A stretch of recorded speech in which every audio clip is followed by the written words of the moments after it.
አዳምጠኝ። እሺ የሚለውን እስኪ የቱ ጋር ያለው ቁርአን ላይ እንደሱ የሚላል ብለናል። የቱ ጋር ነው እንደሱ የሚላል?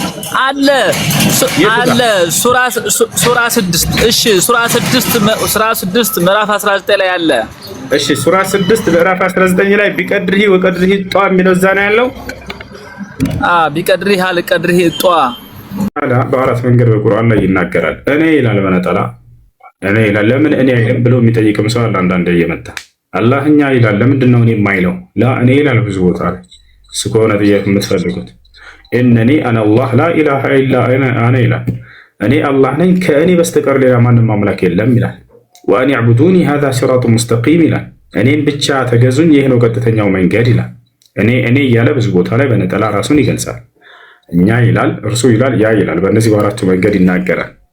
ታዲያ ልጅ ጥያቄ እኛ የሚለው ለምንድን ነው? ባጭሩ እኛነት ለሁለት ይከፈላል። እኛ የሚለው የብዜት እኛነት አለ፣ ሁለተኛ የግነት እኛነት አለ። የብዜት እኛነት ማለት ብዙ አካሎች ሆኖ አንድን ስራ ሰርተው ሳሉ ከመካከላቸው አንዳቸው ወጥቶ ያን ስራ በሚገልጽና በሚያቀርብ ጊዜ የሚጠቀመው ቃል ነው እኛ ብሎ ይናገራል። ለምሳሌ ትምህርት ቤት 50 ተማሪዎች አሉን በል 10 ተማሪዎች ሆናቸው የኔ በስራ ስሩ አላቸውና መምህሩ ሰጣቸው። 10 ሆነው ሰርተው መጡ። ከ10 አንዱ ወጥቶ መድረክ ላይ በሚያቀርብ ጊዜ እኛ የሰራነው አሳይመንት ይሄ ነው ብሎ ይናገራል፣ ይገልጻል። ከበስተጀርባው 9 ሰዎች እንዳሉ እንረዳለን። ይህ አይነቱ የብዜትኛነት ይባላል። ብዙ ሆነው አንድን ስራ ሰርተው ሳሉ ከመካከላቸው አንዱ ተነስቶ ያንን በሚገልጽ ጊዜ እኛ ይሄን ሰርተን ብሎ የሚናገርበት። ሁለተኛው እኛነት ደግሞ የግነት የክብር የልቅና እኛነት ነው። ያ ማለት አንድ ገናና የሆነ አካል ገናና የሆኑ ስራዎችን ሰርቶ ሳለ ግነቱንና ክብሩን ልቅናውን ለመግለጽ እኛ እንዲህ አድርገን ብሎ ይናገራል። ወለሻል ያ ነው። ታዲያ አላህ ሱብሓነሁ ወተዓላ የትኛውን ያሰበበት የሚለውን እኛ ሳንሆን የምንወስንለት ራሱ ነው ሊናገረን የሚገባው። አሁን ወደ ቁርአን ስንመለስ ጊዜ አላህ ሱብሓነሁ ወተዓላ እኛ የሚለው ብዜትን ነው ወይንስ ግነትን? ብዜትን ነው የሚለውን እስኪ እናንሳው። መጀመሪያ ብዜትን ከሆነ አላህ ሱብሓነሁ ወተዓላ እኔ አንድ ነኝ በብዜት ብሎ ዘግቶታል። ብዜት እንደሌለው የቱ ጋር ከተባለ ቁል ሁወላሁ አሐድ ይላል። በል እርሱ አላህ አንድ ነው ይላል። እሺ ሁለት ሊሆን ይችላል ብሎ የሚያስብ ሰው ሊኖር ይችላል። ሁለትንም አንስቶ አውግዞታል። እኔ ሁለት አይደለሁም ብሏል አላህ። የቱ ጋር ከተባለ ሱረቱ ነህል ላይ አኺ ሚዩት አድርገው። ሱረቱ ነህል ላይ አላህ ሱብሓነሁ ወተዓላ ሲናገር ወቃለ አላሁ ላ ተተኺዙ ኢላሀይኒ ኢስነይን ኢነማ ሁወ ኢላሁ ዋሂድ አለ። ሁለት አምላክ አድርጋችሁ አትያዙኝ እኔ አንድ ብቻ ነኝና ያችሁ ሁለትንም አውግዞታል። ሁለት አይደለሁም ብሏል። እሺ ሶስትስ ሊሆን ይችላል ወይንም ስላሴ ሊሆን ይችላል ብሎ የሚያስብ ሊኖር ይችላል። ሶስትንም ወይንም ስላሴን አንስቶ አላህ አውግዞታል። የቱ ጋር ከተባለ ሱረቱ ኒሳ መጨረሻው ገጽ ላይ ወላ ተቁሉ ሰላሳ እንተው ኸይረን ለኩም ኢነማ አላሁ ኢላሁ ዋሂድ አለ። ሶስት አምላክ ብላችሁ አትያዙኝ ከዚህ ንግግራችሁ ተቆጠቡ እኔ አንድ አምላክ ብቻ ነኝና አለ አያለ። ስለዚህ አላህ ሱብሓነሁ ወተዓላ ብዜት እንደሌለው በበርካታ ቁጥሮች እያነሳ እነዛን ቁጥሮች ሁሉ አውግዟቸዋል። ሁለትም አይደለሁም ሶስትም አይደለሁም እኔ አንድ ብቻ ነኝ ብሏል። ወኢላሁኩም ኢላሁን ዋሂድ አምላካችሁ እኔ አምላካችሁ አላህ አንድ ብቻ ነኝ ይላል። ላኢላሃ ኢላሁ ከእኔ ከአምላካችሁ በስተቀር ሌላ ማንም አምላክ የለም እያለ ይናገራል። ያ ነው ኢነማ አላሁ ኢላሁ ዋሂድ ይላል። እኔ አምላካችሁ አላህ አንድ አምላክ ብቻ ነኝ አለ። ይህን ይመስላል። ይሄን አንድ አካል ብቻውን ሆኖ ሳለ ለብዜት ራሱን ማን ነው በግነት ራሱን መግለጹ በሌላም ቦታ ላይ ንጉሶች ሲጠቀሙት እናያለን። ሱለይማን ዓለይሂ ሰላም ለምሳሌ የዳውድ ዓለይሂ ሰላም ልጅ ንጉስ ነው። ክብሩና ልቅናውን ለመግለጽ እኛ እያለ ይናገራል። ይወጣል ብዙ ስለሆነ ነው ወይ ሱለይማን ላ አንድ ነው፣ ግን ንጉስ ነበር። ክብሩንና ልቅናውን ለመግለጽ እኛ እያለ ይናገራል። እስካሁንም ድረስ ንጉሶች እኛ እያሉ ይናገራሉ። መንግስት አይተህ ከሆነ ዶክተር አብይ ለሆነ ሀገር ያደረገውን ነገር እኔ እንዲህ አድርጌ አይደለም። ወይንም ሌላ አካሎች ለምሳሌ አንድ ሰው የሆነ ካምፓኒ ከፈተንበል በራሱ ሀብት እዚያ ላይ ሰራተኞችን መቅጠር ፈለገ። እኛ ለዚህ ካምፓኒ የምንፈልጋቸው ሰራተኞች እንዲህ አይነት መስፈርት ያሟሉ ናቸው ይላል። ሄደን ባለቤት ብለው ማን ነው ስናይ አንድ ግለሰብ ነው፣ ግን ራሱን እኛ እያለ ይገልጻል። ያ በተለምዶ ራሱ በቋንቋችን የምንጠቀመው ነገር ነው። አንድ ሰው ጋር ስትሄድ ጊዜ እንዴት ነህ ትለዋለህ። አለን ይላል። ትቀበላለህ። በዚህ ጊዜ አይ አለሁ በል። እንዴት አለን ትላለህ? አለን ማለት ያለብህ ብዙ ስትሆን ጊዜ ነው ምናምን በተለምዶ እንጠቀመዋለን በቋንቋችን። ያ አንድ የሚተናንሳ ፈንድሻ ገብተዋል። እኔ ብዙ ጊዜ አሰማለሁ። አሁን ለምሳሌ እንደዚህ እኛ እዚህ ጋር እኔ አንድ ነኝ ይላል፣ እዛ ጋር ደግሞ እኛ እንደዚህ ያደረገን እኛ ወደ ህዝብ ወይ ያልኩት ገብቶሃል ወይ ነው አሁን ያልኩት? ገብቶኛል። እኔ ብዙ ውስጤ ጥርጣሬ ስለነበረው ነው የምልህ። አሁን ገባህ ወይ ተመለሰልህ ወይ ወይንስ አልገባህም? እሱ ነው ጥያቄ። ቅድም ነገርከን እኮ እሱ አሁን ገብቶኛል።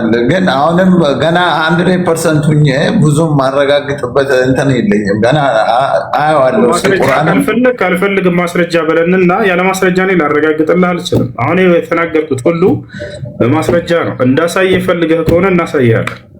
የብዜተኛነትና የገነተኛነት ለሁለት ይከፈላሉ እንደ አረበኛ ቋንቋ። ሁለቱን ከፍቼ ላሳየህ። ካሳየህ ማስረጃ ትቀበላለህ ወይ አትቀበልም? ማስረጃ አይቀበላለሁ። ለምን አልቀበል? እኔ እኮ ሙስሊም ነኝ። ምን እኔ እኮ ውስጤ እንደዚህ ስለሆነ ነው የምልህ። አልሐምዱሊላህ እኔ ሙስሊም ተደጋገምክብን እና አወቅን እኮ። አሁን ጥያቄው ላይ ነው ትኩረት አድርጌ ያልኩኝ ያለሁት። መልሱ ተመለሰልህ ወይ? ከተመለሰልህ ተመልሶልኛል፣ ካልተመለሰ አልተመለሰልኝም በልና ወደ ቀጣይ ጥያቄ ይገባል። ስለዚህ አንዱ ነው ምሳሌ ነው ያቀረብኩ። አሁን አንተ የተናገርከው ነገር በሙሉ አንድ ነገር ማስረጃ ነው ከቁርአን እያቀረብኩልህ ያለሁት ሙስሊም ነኝ ስላልክ ማለት ነው። ምሳሌ አይደለም። እኔ በምሳሌ አይደለም መጨረሻ ላይ የነገርኩህ ምሳሌ ነው አንተ እንድትረዳ ዘንድ። ግን ስናገር የነበረው መጀመሪያ ከቁርአን እና ከሐዲስ ልክ እንዲሁ ደግሞ ከቋንቋ እያስረዳሁ ነበር። እኔ በምሳሌ ሳይሆን አላስረዳም። ምሳሌ የእምነት ማስረጃ ሊሆን አይችልም። ግን ምናልባት እንዳው ይሄን ነገር አንተ መጨረሻ ላይ እንድትረዳው ዘንድ ሰዎችን ስናገኛቸው ጊዜ ብዬ እንዴት ነህ ስትለው ጊዜ አለን ይላል። ይህ ለብዜት ሳይሆን ራሱን አንዳንዴ ሰውየው በብዜት የሚማመን ነው ግነትን ለመግለጽ የሚጠቀምበት ቃል ነው ብዬ እሱን መጨረሻ ላይ እሷን ያነሳዋለን እንጂ አላህ በቁርአን ላይ ስንት ስለሆነ ነው ከሆነ ጥያቄው እኔ አንድ ብቻ ነኝ ብሏል። ሁለት ነው ወይ ብሎ ለሚያስብ ሰው አይ ሁለትም አይደለሁም ብሏል። ከቁርአን ነው ማስረጃ ሰጠኝ ነበር። ሶስት ነው ወይ ብሎ ለሚያስብም አይ ሶስትም አይደለሁም ብሏል። ቃል በቃል አላህም በቁርአን ላይ ተናግሯል። እኔ ልጎነስ አንድ ብቻ ነኝ ሁለትም አይደለሁም ሶስትም አይደለሁም ብሎ እነዚህን ሁሉ ቁጥሮች አጉዛቸዋል። እና እንዴት ነው ታዲያ እዚህ ጋር እኔ አንድ ነኝ እዚህ ጋር ደግሞ እኛ እያለ የምናገረው ነው? እዚህ ጋር ነው የተምሳሌ። አሁን እዚህ ጋር ይኸውልህ ልንገርህ ወይ ሙስሊም ነበርክ አይደለም? ሙስሊም ነኝ፣ አሁንም ሙስሊም ነኝ። አርካኑ ሶላት ስንት ነች ፈንሻዬ? አርካኑ ሶላት ስንት ነበረች? አርካኑ እስላም አርካኑ ሶላት خمسة አይደለም ተሳስተሃል። እሺ ሹሩጡ ሶላት ስንት ነች? 5 ነው። ኧረ አይደለም ተሳስተሃል። እሺ ለሌላ ጊዜ በዚች አይነት መንገድ አትግባሽ ጋሼ። ያላ ታች ወርደህ ታዋድረክ ምንም ስለ ሶላት አያውቅም። ሙስሊም ነኝ ይላል። አሰላሙ አለይኩም ሙሱ። አምላክህ እግዚአብሔር መጽሐፍ ቅዱስ ላይ ራሱን በብዜት ይገልጻል። ግን አንድ ነው ብለህ ታምናለህ? ላሳየህ መጽሐፍ ቅዱስ ላይ አስገባ። በዚህ ጉድ መምጣት ጀመራችሁ ነው። አላህ ይመስገን። እሺ ወአለይኩም ሰላም ወራህመቱላሂ ወበረካቱ። እኔ ሹፌር ነኝ ለምሳሌ ማለት ነው። ለምሳሌ ነው። በትክክል ሹፌር ነህ? በትክክል ሹፌር ነኝ። እና አሁን ባሌ ጎባ ይባላል ወደ አናጅና ማለት ነው።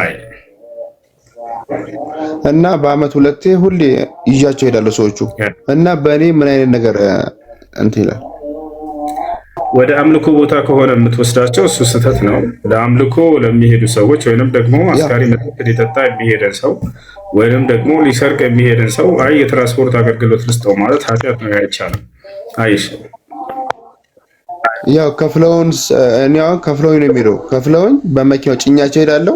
ሲጨርሱ ደግሞ ጭኛቸው ሄዳለሁ። ተከትያቸውም አልገባም አልከተላቸውም። ግን ለእኛውን ለገንዘብ ብለን አንድ ሰው ለአስካሪ መጠጥ የሚሄድበት ቦታ አለና ልጠጣ ነው ልለጋ ነው መጠጥ ብሎ ውሰደኝ ቢልህ አገልግሎት ትሰጠዋለህ?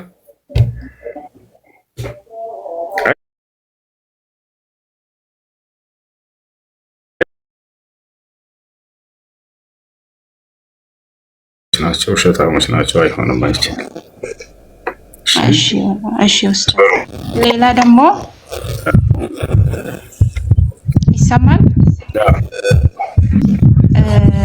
አሁን የሆነ እንትን ውስጥ የሆነ ቡቲክ ውስጥ የሆነ የክርስቲያን አላባስ መላብሶች ልብሶች ወይ ደግሞ መስቀል ያለው ነገር መሸጥ እንዴት ይታያል? አይቻልም። መስቀል ያለው ልብስ መሸጥ አይቻልም። መስቀሉን እንዳውም ማጥፎ ነው የተባለው። ምክንያቱም በታላቁ የአላህ ነቢይ በዒሳ ወይም በክርስቶስ ላይ አይሁዶች ዋሹበት ትልቅ ውሸት ነው። ገድለነዋል፣ ሰቅለነዋል ብለው አይሁዶች ዋሹ፣ ቀጠፉ። ከዚያም በኋላ ምስኪን የዋህ ክርስቲያኖች ይህን አምነው ተቀበሉ። አዎ እውነት ነው ገድላችሁታል ብለው ጭራሽ በመጽሐፋቸው ላይ ተገድሏል፣ ተሰቅልልናል ብለው ጻፉ። ገብታችኋል? ስህተት ነው። አላህ ስብሐነ ወተዓላ ያን ታላቅ ነቢይ ለእነዚህ ለአይሁዲዎች አሳልፎ አልሰጠው፣ ለእነዚያ ወንበዴዎች አሳልፎ አልሰጠው። አድኖታል፣ አክብሮታል፣ በክብር ወደ ሰማይ ወስዶታል፣ በክብር አሳርጎታል፣ በክብር ከሰማይ ይወርዳል። ዘመኑ ፍጻሜ ከመድረሱ በፊት ይወርዳል። ያ ነው። በእርሱ ላይ የተዋሸን ውሸት ሙስሊሞች ባየ ቁጥር ያጠፉታል እንጂ በፍጹም ያንን ነገር አያበረታቱም፣ አይሸጡም፣ አያግዙም። ነቢያችን ሰለላሁ ዐለይሂ ወሰለም ሐዲስ ላይ ሲናገሩ ላ ተሙር ዐላ ቀብሪ ሙሽሪፍ ኢላ ወቀድ ሰወይተህ ወላ ዐላ ሶሊቢን አው ቲምሳሊን ኢላ ወቀድ ጠመስተህ። አደራ ከፍ ያለን ቀብር ካያችሁ ሳታስተካክሉት እንዳታልፉ፣ ልክ እንዲሁ ደግሞ መስቀልን አይታችሁ ሳታጠፉት እንዳታልፉ ብለው ተናግረዋል። ሐታ ዒሳ ዓለይሂ ሰላም ኢየሱስ ክርስቶስ የዘመኑ ፍጻሜ ከመውረዱ በፊት ከሚያደርገው ድርጊት መካከል አንደኛው የክሲሩ ሶሊብ አሉ ነብዩ ሰለላሁ ዐለይሂ ወሰለም፣ መስቀልንም ያጠፋል ይሰብራል ብለው ተናግረዋል። ያ ታላቅ ነቢይ መጥቶ የሚያጠፋው ከሆነ እኛ ከወዲሁ እርሱን አናበረታታም። ያይ አጃችሁ ሄዳችሁ ታደርጋላችሁ። ያገባው ነገር ሐጅ ለማድረግ ወይስ ኡምራ ለማድረግ ብንሄድ ሳውዲ አረቢ እስራኤልን የምትደግፈው በዛ ብንሄድም አትሊስት የኛ ገንዘብ እዛ ውስጥ አለ። እስራኤል የምትደገበት ብር እያየን እየሰማን ቁሳቁሶች እየዘገዛች ለእስራኤል፣ እስራኤል ደግሞ ፍልስጤን ስለምትጨፈጨፍበት ያ የኛ ሐጅ ይሳካልናል ወይ? በመጀመሪያ ከሐጅ ጋር የሚያያዝ ነገር አይደለም። እነሱ ያን ነገር ማድረጋቸውን ምንም ማስረጃ የለም። በእነርሱ ላይ ሰዎች ይናገራሉ። ይሄን ነገር ማስረጃማ እሺ፣ ቀጥል። ይህን ነገር በተጨባጭ ያየ ሰው የለም። ሁሌ ከህፃንነታችን ጀምረን ልጅ እያለን ጀምረን የሚባል ነገር ነው። ሳውዲ አሜሪካንን ታግዛለች ምናምን ምናምን ከህፃንነት ጀምረን ይህን ነገር መጀመሪያ ላይ ያነሱት ኸዋሪጆች ናቸው። በዚች ሀገር ላይ ማመፅና እርሷን ማበላሸት የሚፈልጉ ሰዎች፣ ከእስልምና እውቀት ምንም ግንዛቤ የሌላቸው ሙስሊም ነን የሚሉ ሰዎች እንዲያ ነበረው ያነበር ጊዜው እነ ሼክ አብዱልዓዚዝ ብን ባዝ፣ ሼክ እብን ዑሰይሚን፣ ሌሎችም ዑለሞች ይህ የኸዋሪጆች ውሸትና ቅጥፈት እንደሆነ ተናግረው ነበር። ከዚያ በኋላ የእነርሱን መንገድ በመከተል አሁን ላይ ድረስ ጀማዓቱል ኢኽዋን ሙስሊሚን ስለምንም ስለ ዲን የማያሳስባቸው ሁሌ ፖለቲካ እንጂ ሌላ ላይ ምንም አይነት ሀሳብ የሌላቸው ለዲኑ እነሱ ናቸው። በዚች ሀገር ላይ የዋሹባት እየቀጠፉባት ያለት። አዎ ሳውዲ አረቢያ ላይ ስህተት ሊሰራ ይችላል። ሙዚቀኞች ሊመጡ ይችላሉ። አስካሪ መጠጥ ሊጠጣ ይችላል ምናምን ምናምን። ይሄ ግን በነብዩ ሰለላሁ ዐለይሂ ወሰለም ጊዜ ነበር። ሰዎች በዚያው በነበሩበት ዘመን ኃጢአትን ያደርጉ ነበር። ግን ያንን መንግስት በአደባባይ ሄዶ እንደዚህ እርሱን ለህዝብ ማስጣት ምናምን ይሄ ነብዩ ሰለላሁ ዐለይሂ ወሰለም መንገድ አይደለም፣ የኢስላም መንገድ አይደለም። ነቢያችን ሰለላሁ ዐለይሂ ወሰለም ሐዲስ ላይ ሲናገሩ መን ካነት ዐንደሁ ነሲሐቱ ለዚ ሱልጣን ፈላ ዩብዲሃ ዐላንያ ወላኪን ሊየእኹዝ ቢየዲሂ ወሊየኽሉብ ፈኢን ቀቢለ ሚንሁ ፈዛክ ወኢላ ፈቀድ አደ አልሐቅ አለዚ ዐለይሂ ብለው ነበር የተናገሩት። ለአንድ ንጉስ ለባለስልጣን ምክር ተግሳጽ አለኝ ብሎ ያሰበ ሰው ለብቻው ይሄድና ያንን ንጉስ እጁን ያዝ አድርጎ ከሰዎች ገንጠል አድርጎ ይምከረው፣ ምክሩን ይገስጸው፣ ይስጠው። ከተቀበለ እርሱ ነው የሚፈልገው። አልቀበልም ካለ በእርሱ ላይ ያለበትን ግዴታ ተወጥቷል ነው ያሉት እንጂ በአደባባይ እንደዚህ በተለይ የሌለን ነገር ማዋሸትና መቅጠፍ ተገቢ አይደለም። ይህ ከዚያን ጊዜ ጀምሮ የተነገረ ነው እና በሼክ አብዱልዓዚዝ ብን ባዝ ጊዜ ይህን ነገር ይናገሩ ነበር ሰዎች። ሳውዲ ለአሜሪካን ትረዳለች ምናምን ምናምን ምናምን ይሉ ነበር። ፖለቲካዊ እንትን ነገር አለ። ያ ማለት በሀገርና በሀገር መካከል፣ በአማኝና በካሃዲ መካከል የምትለዋወጠው ነገር አለ። ለምሳሌ ሀገርህን የሆነ ጠላት ላይ ያጠቃበት ከበጣ አንድ የምታደርጉት ያ ነው። በእንትን መረዳት ማንካ ነው። አንዴ እንትን ችግር የለው። ለምሳሌ አንዲትን የሙስሊም ሀገር ባጭሩ ንገራቸው። ይሄ ያወራ ያለውን ነገር ከድሮ ጀምሮ ከሼክ እብን ባዝ ጀምሮ የዛኔ ጀምሮ ነው ይህን ተቃውሟቸውን ማንሳት የጀመሩት ኸዋሪጆች። አንዲት ሙስሊም ሀገር አለች።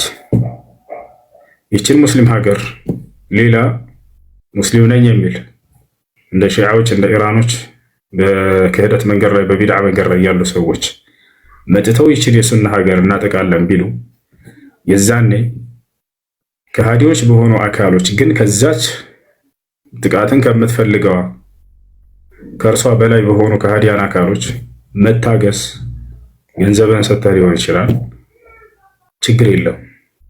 ይህ ችግር የለው። ገብታችኋል? ያ ነው። ይህን ነገር ማድረግ ለዚያች ሀገር ገንዘብን በነፃ እየገበሩ ነው እያሉ እየነገሯቸው ነው። አይምሯቸውን እየሞሏቸው ነው። ከታች ነው ጀማዓት ኢኽዋን ሙስሊሞች ምን ይላሉ? ሳዑዲ ለአሜሪካ ገንዘብ እየሰጠች ነው። ለምንድን ነው በነፃ የሚሰጠው? እያያችሁ ነው። ግን ይቺ ሀገር የሺዓ ሀገሮች ሁሌ የሱና ሀገሮችን ማጥፋት ይፈልጋሉ። ይህን ልታውቁ ይገባል። ገብታችኋል አይደል? ያን በሚያደርጉበት ጊዜ ግን ከበላይ በሆነ አካል አንተ ገንዘብህን ሰጥተህ ሊሆን ይችላል። ወታደር ታመጣበትና ከዚያ እሱን ደግሞ ከራስህ ትከላከልበታለህ። ይሄ ያለ ነገር ነው። ችግር የለው። ነቢያችን ሰለላሁ ዐለይሂ ወሰለም ከካዲያኖች ጋር ከአይሁድ ከክርስቲያኖች ጋር እቃ ይገዛዙ ነበር፣ ይገበያዩ ነበር፣ ይበዳደሩ ነበር። ችግር የለውም ይሄ። ስለዚህ ይህን ነገር ለዚያች ሀገር መገበር ብለው የሚነግሯቸው ይሄን ነው። ለእስራኤል መገበር፣ ለአሜሪካ መገበር፣ ለአከሌ መገበር ለአንደዛ አይደለም። በነፃ ዝም ብሎ እየሰጧቸው እንዳይመስላቸው፣ ግን ከራሳቸው መከላከል አለባቸውና ያ ነው። እና እንዳው አድርገዋል እንኳን በሚለው ብንሄድ እያልኳቸው ነው። እንዳደረገው ምንም አይነት ማስረጃ ያላቸው እንዳደርገዋል እንኳን ብንል ከዚህ አንጻር ከሆነ ችግር የለውም። ይህን ነገር ያነሱት በሼክ አብዱልዓዚዝ ብን ባዝ ጊዜ ነው። ኡሳማ ቢንላደን ምናምን ነበሩ ኻሪጆች ተነስተው ብን ባዝ መጣና ኡሳማ ቢንላደን መከረው። ተው ልጄ ብሎ ነው ቁጭ አድርገው የመከረው፣ ግን ሊሰማ አልቻለም። አሜሪካን እንዴት መታ እዚህ ትጠብቃለች? የዛኔ ታስታሁን ወደ ፖለቲካ ገባ። ለማንኛውም የሆነውን ነገር ልንገራቸው። ኢራን ከድሮ ጀምራ ሳውዲ አረቢያን እና እንዲህ የሱና ሀገሮችን ማጥቃት ትፈልጋለች። ሲከላከል የነበረው የዛኔ ሳዳም ሁሴን ነበረ። ሳዳም ሁሴን ሲከላከል ነበረ። ከማን? ከሱና ሀገሮች ገብተዋል። የኢራቅ ነው እሱ። ኢራን የዛኔ እኔ በህይወት እያለሁኝ እያለ ሳዳም ይነግራት ነበር። ማንም ሰው መጥቶ የሱና ሀገሮችን ወሰን ሊያልፍባት አይችልም፣ ወይንም እንደዚህ አህሉ ሱናዎች ላይ ደንበር አያልፍም ብሎ ኢራንን ለ8 ዓመት ያክል ተዋግቷታል። ኢራን ወዴትም ላትንቀሳቀስም ነበር የዛኔ። አይደለም ሌላ ሀገር ሄዳ ለማጥቃት እንደ ዛሬ እንደ የመንን ምናምን እንደ ብልሽት እንዳደረገቻቸው እነ ሊቢያን እነ በርካታ ሀገራቶችን ራሷንም ራሱ ችላ እንዳትቀመጥ ነበር ያደረጋት ሳዳም ሁሴን። ስህተት እንዳለ ሆኖ ሳዳም ሁሴን የራሱ የሆነ ስህተት ማለት ነው። ገብታችኋል? ከዲን አንጻር ያን ያክል ግንዛቤ ከሌለው ሰው ስህተት ላይ ሊወድቅ ይችላል። ግን እንደዚያ ሆኖ ከኢራንን በጣም ይዋገት ነበር። መጨረሻ ላይ ግን በቃ አሜሪካን እርሱን መጣል ፈለገች። ከዚያ በኋላ አሜሪካን ከኢራን ጎን ቆመችላት። ኢራንና አሜሪካን ሆኑ። ከዚያ በኋላ እርሱን ለመጣል በተነሱበት ጊዜ ሳዳም በዚህ ጊዜ የሆነ ሳዑዲን መምታት ፈለገ። ሳዑዲን መምታት የፈለገበት ምክንያት ምን ነበር? ለአሜሪካ ያው የጦር እንትን ሰጥታ ካምፕ ነገር ሰጥታ የኔን ሀገር ልታስመታ ስለፈለገች ሳዑዲ በሚል ነው። ገብታችኋል? ከአሜሪካ ቀጥታ ኢራንን መምታት አይቻልም። ነገር ግን ለኢራን ማነው ኢራቅን መምታት አይቻልም። ለኢራቅ ቅርብ የሆኑ ሀገራቶችን ትጠቀምና የጦር እንትኖችን ታስቀምጥና እዚያ ትመታለች። ሳዑዲ ሰጥታብኛለች አለ። በቃ ሳዳም ፈህድ ነበር በጊዜው እያስተዳደረ የነበረው የሳዑዲ ንጉስ። ገብታችኋል? ከአብደላህ በፊት የነበረው ከነ ሰልማን ከአብደላህ በፊት የነበረው ፈህድ ጋር ተነጋገሩ፣ ተሰዳደቡ፣ ምን ተባባሉ፣ ምናምን አለፈ። ከዚያ በኋላ ሳዑዲን እመታለሁ ብሎ ሳዳም ወሰነ። ሳዑዲን እመታለሁ ባለ ጊዜ ምክንያቱም ለአሜሪካ የጦር እንትን ሰጥታብኛለች በሚለው ነገር ማለት ነው።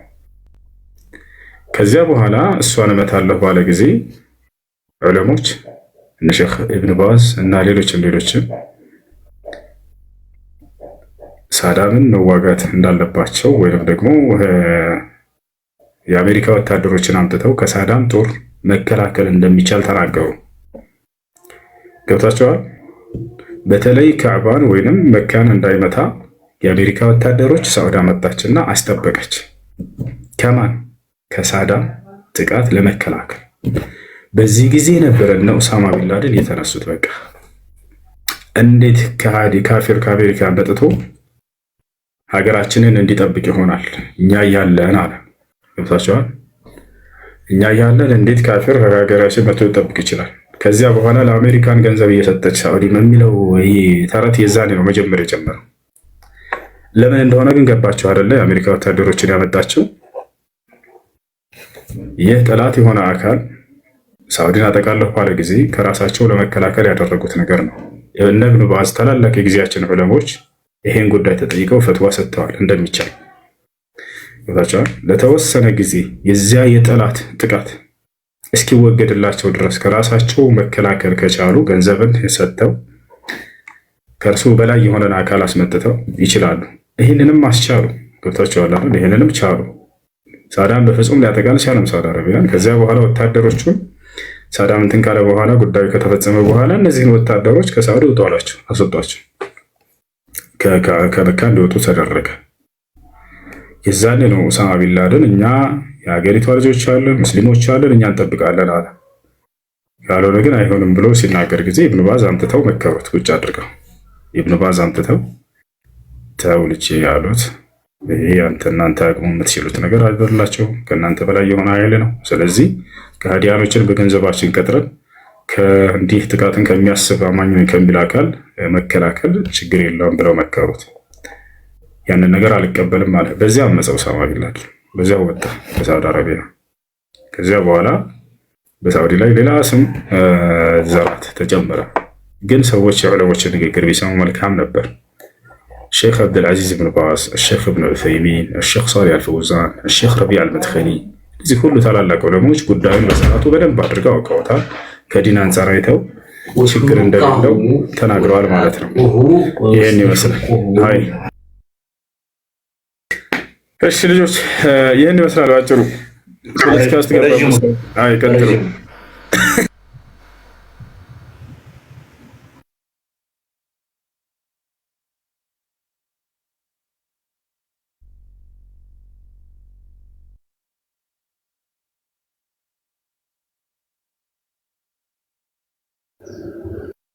እሺ ጥያቄ አለ? ቀጥል። ግን ሁሱ ይቅርታ አድርግልኝና ቆይ እስቲ ኢቪደንስ ከተገኘ፣ ምክንያቱም ይሄ ነገር በጣም አሳሳቢ ስለሆነብኝ ነው።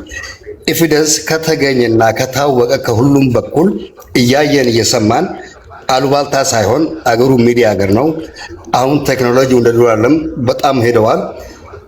እኔ የሚያሳስበኝ ብዙ ነገር አለ። አንዳንድ እዚህ ይቅርታ እንዳረብሽና ችግር የለውም ገብቶኛል። ጥያቄ እንትን ነው ይኸውልህ፣ ከሐጅ ጋር የሚያያይዘው ነገር የለም። ከሐጅ ጋር የሚያያይዘው ነገር የለም። ይሄ እንደዚህ ሆኗልና ሐጃችንን አናደርግም፣ ሐጃችን ተቀባይነት የለም ብለህ አላህ ግዴታ ካደረገብህ ከሐጅ ወደኋላ እንዳትል። እንደው ቢያደርጉት እንኳን እንደው እንደ ጥፋት እንኳን ቢያደርጉ አደረገው በሚለው ብንወስድ እነሱ ራሳቸው ስላደረጉት ኃጢአትና ጥፋት ይጠየቁበታል እንጂ በፍጹም አንተ በዚያ ጋር ከሐጅ ጋር የሚያዝ ነገር አይደለም። ልቁን እስከ ጥፋታቸው አላህ ሱብሓነሁ ወተዓላ እንዲመልሳቸው ዱዓ ማድረግ ነው። ያኛው ሰው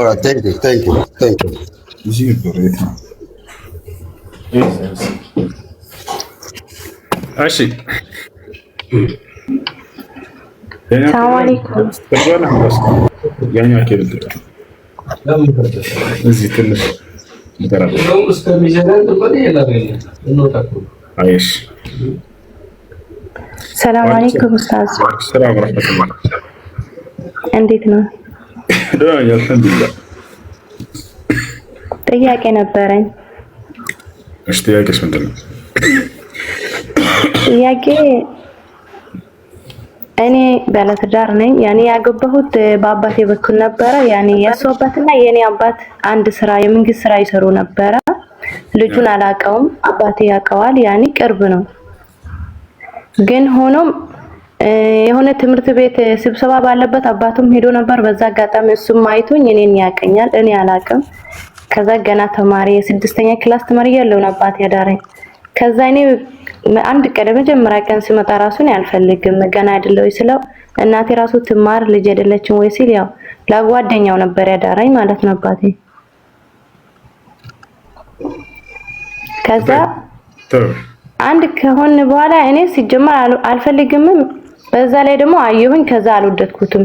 ከዛ በቃ አባቴ ስላስገደደኝም ስለምወደውም የአባቴን ትዕዛዝ ተቀብዬ ኖርን፣ ተጋበን። ከዛ በኋላ ከ2 ዓመት ቆይታ በኋላ አለ ደግሞ ያው መንታ ልጆች ሰጠን። እኔ ደግሞ በጭራሽ አልወደውም ዝም ብዬም አልቀርበውም። ከዛ የተነሳ አባቴን አልፈልግም። አሁንም ከወለዳችሁት ልጅ መንታ ናቸው ማለት አልቀርበውም ማለት ሳትቀርቢው ነው 2 ልጅ ወለዳችሁት? ኧረ አይደለም ኡስታዝ፣ ተጋበን እኮ አባቴ ዳረኝ እንዴ ወላሂ። እሺ ቀጥይ፣ ፈጠን በሽ። ጥያቄውን አፈቀኝ፣ ታሪኩን ሰማ ነው። ጥያቄው ምንድነው? ማወቅ የፈለግሽ ነው? እኔ አልፈልግም ብዬ አሁን ልክፈልስ እስከሱ ከተለያየን 4 ዓመት ነው፣ ግን አልፈታሽም። እኔ ደግሞ ወጪውን ልክፈል የሚያስፈልግን ሁሉ ያወጣው ሲል እሱ አይ አልፈታሽም ነው። እኔ በሸሪዓ መፍታት አልችልም። የመጀመሪያው ምንድነው አባቶች ያደረጉት ስህተት? እርሱም ምንድነው? ሴት ልጅን ያለ ፈቃዷ ያለ ፍላጎቷ ለወንድ ልጅ መዳር አይቻልም፣ በእስላም አይፈቀድም። ቃል ነብዩ ሰለላሁ ዐለይሂ ወሰለም ኢዛ አራደ አሐዱኩም አን ይዘውጀ ብነተሁ ፈልየስተእዚንሃ፣ አንዳችሁ ሴት ልጅን መዳር ሲፈልግ እርሷን ያስፈቅዳት ብለው ተናግረዋል። እርሷ ሳትፈቅድ አስገድዶ መዳር አይቻልም። እርሱ የመጀመሪያው ስህተት ነው ያደረገው። ሸይኪቱ አንድ ማስቲካን ታላምጫታለች። በኋላ ቁጭ አድርጊያት እዚች አንዴ እስኪጨርሰሽ ሙሄ ያው አንተ አንደሽ መስማደም እና ስለዚህ አስገድዶ መዳር አይችልም። እንዳጠቃላይ አሁንም ያለ ፍላጎቷ ተገዳ ከሆነች ልጅ እየኖረች ያለችው ፍች ጠይቃውን ቢካላ ሸሪዓ ፍርድ ኒካህ እንዳወርድልሽ ማድረግ ትችላለሽ። በአቅራቢያሽ ወደሚገኝ ሸሪዓ ፍርድ ሄደሽ ኒካህ እንዳወርድልሽ ማድረግ። ውጭ ከሆነ ያለሽ ለአንድ ለቤተሰብሽ ውክልና ትሰጭና ያ ሰው ኢትዮጵያ ላይ እንትን ኒካህ ያስወርድልሻል። እሺ አባቴ በህይወት የለም አሁን፣ ግን ችግር የለውም። አጎትሽን ቢሆን ወይ ወንድምሽ ቢሆን ከቤተሰብሽ አንዱ አካል ይሄድና ሸሪዓ ፍርድ ቤት ኒካህን ማስወረድ ይችላል። እርሱ ሹክራን ኡስታዝ፣ አመሰግናለሁ። አሰላሙ አለይኩም ወራህመቱላሂ ወበረካቱ። ወአለይኩም ሰላም ወራህመቱላሂ ወበረካቱ። ናም እሺ ሁሱ እኛ ሴቶች ስንሰግድ በስጁድ መሃል ስንቀመጥ ተህያቱን ስንቀራ እንዴት ነው መቀመጥ ያለብን? አሁን ወንዶች እግራቸውን አስተኝተው ቀኝ እግራቸውን እንደዚህ ተክለው ነው የሚቀመጡት። እኛ ሴቶች እንዴት ነው መቀመጥ ያለብን? እኔ እንደዛ እንደ ወንዶቹ ነበር የምሰግደው። አሁን በቅርብ ቀን ሴት ልጅ እንደዛ አይደለም የምትቀመጠው። በቀኝ ጎኗ ተቀምጣ 2 እግሯን ወደ ግራ በኩል እንደዛ አድርጋ ነው የምትቀመጠው። አለስ ይሄንን አብራራልኝ። ዝም በያቸው እንደው ነው የምትቀመጨው። ሌላ ጥያቄ አለሽ? ኦኬ ጀዛኩሙላህ ኸይር። የለኝ። ሰላም አለይኩም።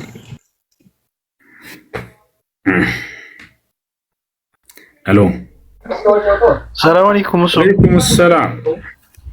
እንዴት ነህ? በአላህ ደህና ነህ? ሰላም ነው አልሐምዱሊላህ። እኔም ለአንድ እንትን ኢቃም ሳይባል አሁን ሰላት መያዝ እንዴት ይታያል? አይቻልም። ያኔ ማቋረጥ አለብህ ወይስ? እሺ እንትን ኢቃም እየተባለ እያለ አንተ እየሰገድክ እያለ ኢቃም ቢደረግ ነው ማቋረጥ ስትል? አሁን አዛን ተባለና ከዛ የሆነ ስራ ቦታ ነው ልንሰግድ 1-3 ሆነና ሄን ከዛ እኔ ኢቃም ሊል ሲል የሆነ ጀለስ ጓደኛ ነበርና ያዛ ቀጣይም ጓደኛ ያዛ። እኔ ደግሞ ኢቃም አላላችሁም ምናምን ብዬ ለራሴ ሌላ ኢቃም ብዬ በራሴ ሌላ ለብቻዬ ሰገድኩና በኋላ ደግሞ እነሱ እንደዚህ አይደረግም ምናምን ነገር አሉ።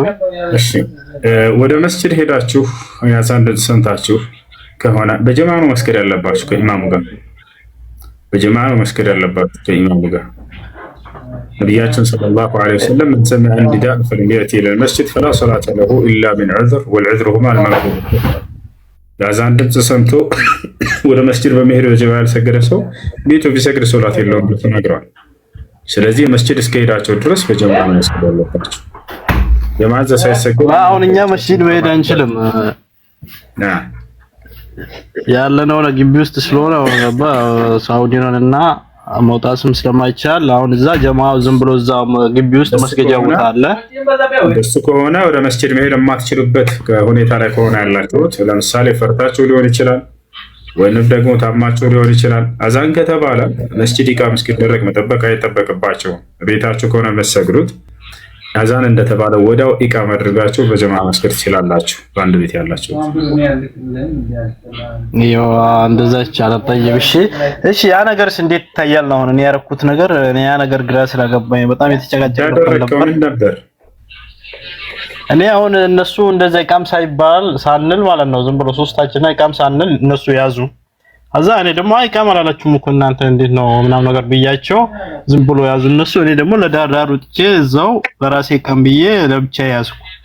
በኋላ ከሰገድን በኋላ ሁለታቸውም ሶላት ችግር የለበትም። በላጩ ግን አንተ ነው። አንተ ኢቃም አድርገህ ሰገድክ፣ እነሱ ኢቃም ሳያደርጉ ሰገዱ አይደለ? ሶላታቸው ኢቃም ስላላደረጉ ውድቅ ነው ሶላታቸው ማለት አንችልም። ግን ማድረግ የነበረባቸው እንዳንተ ነበር። ኢቃም አድርጋችሁ ከዚያ በአንድ ትሰግዳላችሁ። ስነው በላጩ። እሺ شكرا እንግዲህ አላህ ይስጥልህ።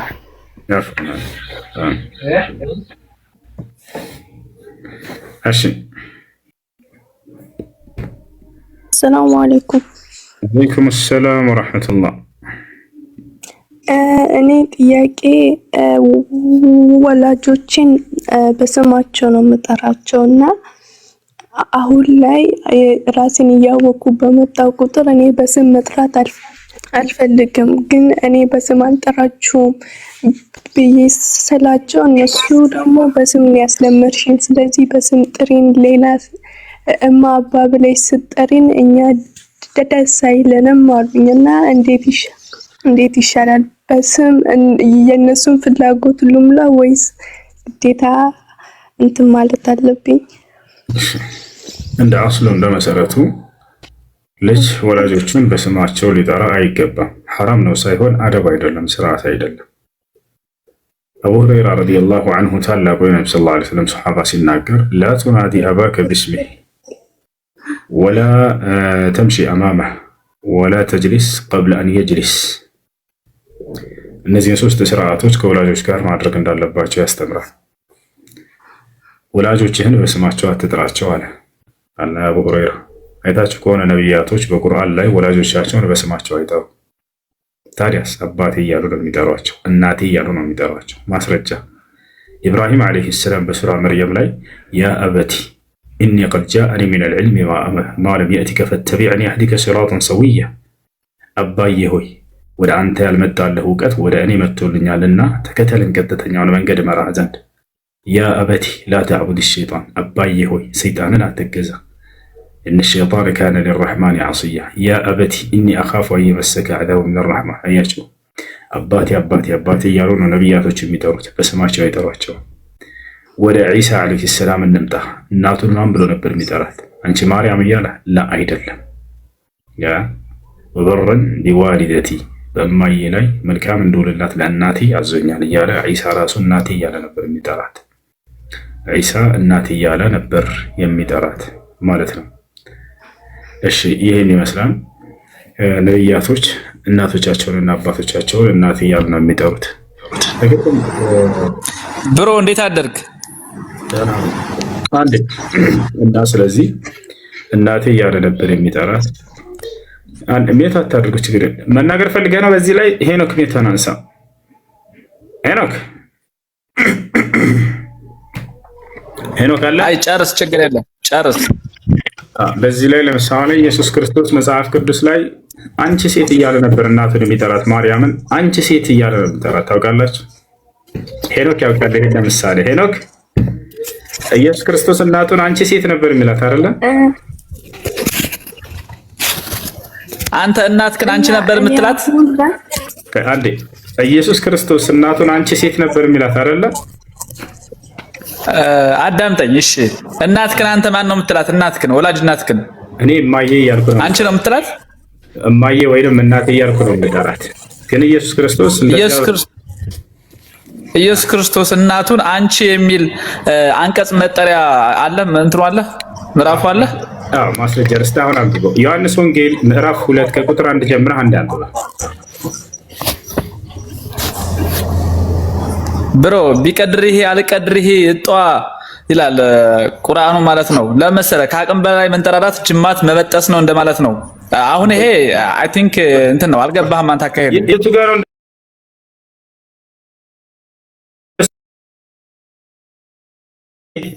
እኮ ችግር የለም። እኔ ጋር መከራከሩ ስትፈራ እንዳታወርደኝ ነው የምልህ። እንዳትፈራ ካልፈራ እናወራለን። ችግር የለም።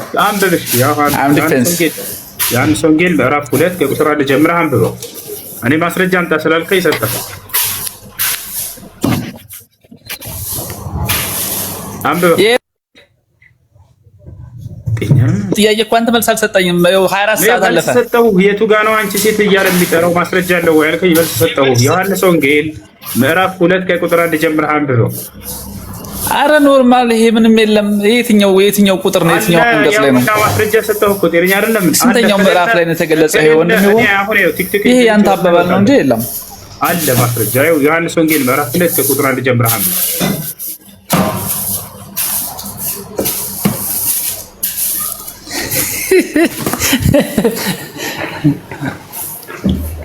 አበብ እንጂ አሁን ስትፈራ ማለት ነው እንዳታወርደኝ። አዎ ኃይል እንገርህ አንተና እኔ አሁን ነው ብለህ ልክ እንደባለፈው በስነ ስርዓት ካወራን እናወራለን። ምኑ ቢቀድርህ ወቀድርህ ጧ ይላል ቁርአን። እሺ ለማንኛውም መልሳችሁ አስገባል። አንድ አስገቡ። ምን ይሻላል በፈጣሪ እና ወንድሜ እኔ አሁን በስማቸው ልጥራ በእነሱ ፍላጎት ላሟላ ወይስ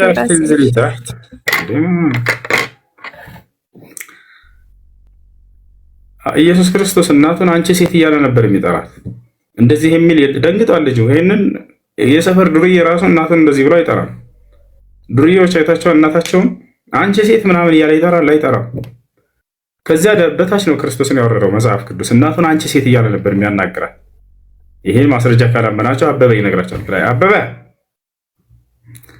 አበበ ይሰማል? አዎ ኢየሱስ ክርስቶስ እናቱን አንቺ ሴት እያለ ነበር አይደለም የሚጠራት? ትክክል ነው። የሰማነውን እናወራለን። ችግር የለም።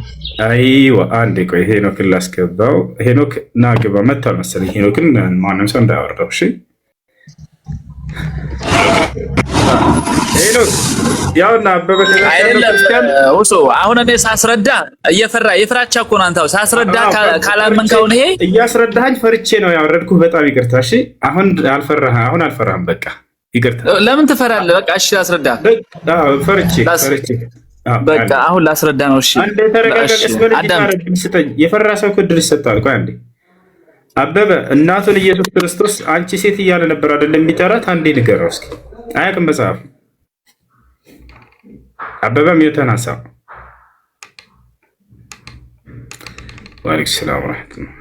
አበበ አለ አንተዬ እኔ ጋውራ እኔ ከኔ አለፌ እኮ ስለ አንተ ሁሉ ነገር ማቅለሽ ነኝ። እኔ ጋር ታወራም እንዴ? ደስ ከሆነ በይውስ በስነ ስርዓት አዳምጥ። አሁን ኢየሱስ ክርስቶስ እናቱን አንቺ ሴት እያለ ይጠራል። አሁን የሚጠራበት ቦታ የት ነው ብለህ ማስረጃ ሰጠው። አይ በፍጹም ይሄን አላይም አልክ አንተ። ስለዚህ አሁን እኛ ከፍተን እናሳየው። እሺ በስነ ስርዓት አንዴ ሙሳብ መክፈት ትችላለህ መጽሐፍ ቅዱስ። እሱ መክፈት አልፈለገም አይደል? አሁን ይታያል። አሁን ይታይ ነበር። ኢየሱስ እናቱን አንቺ ሴት ብሎ አይጠራም ስላለ ይሄ ታይም ወንድሜ ይኸውልህ ምንም አይታይም እኮ እንትን ላይ የጻፍከው ዮሐንስ ወንጌል እንትን የምትለው ይሄ የስልክ እንትን እኮ ነው። በቃ ይስተካከላል። አንዴ ስልኩን ሙሳብ አስተካክለበት። አይዋ አሁን እንደቀደሙ ትንሽ ራቅ አድርገው ሙሳብ እንደቀደሙ። ኦኬ አሁን ይታያል። ኢየሱስም ምን አለ? ሄኖክ አንዴ አንብበው እናቱን ማርያምን ምን እንደሚላት። ኢየሱስም ደግሞ ደቀ መዛሙርቱ ወደ ሰርጉ ታደሙ። የወይን ጠጅ ባለቀ ጊዜ የኢየሱስ እናት የወይን ጠጅ እኮ የላቸውም አለችው። ኢየሱስም ምን አላት እናቱን? ሄኖክ አንብበው። ሄኖክ ይኸውልህ ወንድሜ ይሄ መጽሐፍ ቅዱስ ታሪክ አይደለም። ምን ሆነህ ነው አንተ? ያውና መጽሐፍ አንብበው።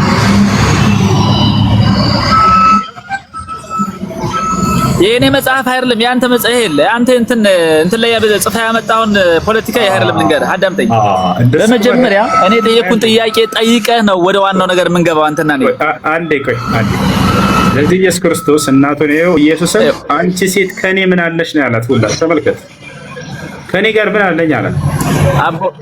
ኢየሱስ ክርስቶስ ችግር እኮ እኔን ስለምታቀኝ ይኸውልህ ስለማስረዳህ ይኸውልህ ሁሉ ነገር ስለማቅብህ ስለምትፈራ ሁሉ ልታወርድ ይችላል። እንደዚህ ነው በቃ አንተ ምንም አትችልም። በቃ ታዲያ እኔ አልፈለግኩም። አንዴ መጽሐፍን ያንተን አውጣው። ይሄ እናንተ የጻፋችሁት ነው ስላለን ያንተን አውጣውና አሳየና ትልቁ ላይ ነህ ንገስበት ቤቱን ያላ። እኔ አሁንማ መንገድ ላይ ነው ያለሁት፣ ሌላ ቦታ ነኝ። አሁን እንዴት አድርጌ ያሳያለሁ?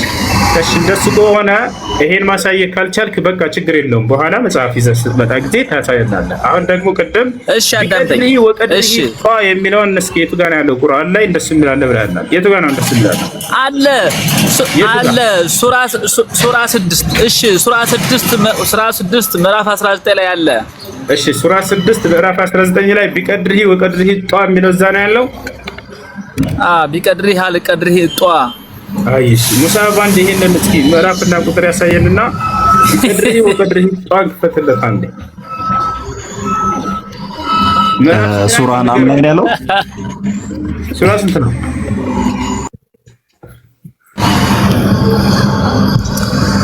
ሱራ ስንት ነው ያልከው?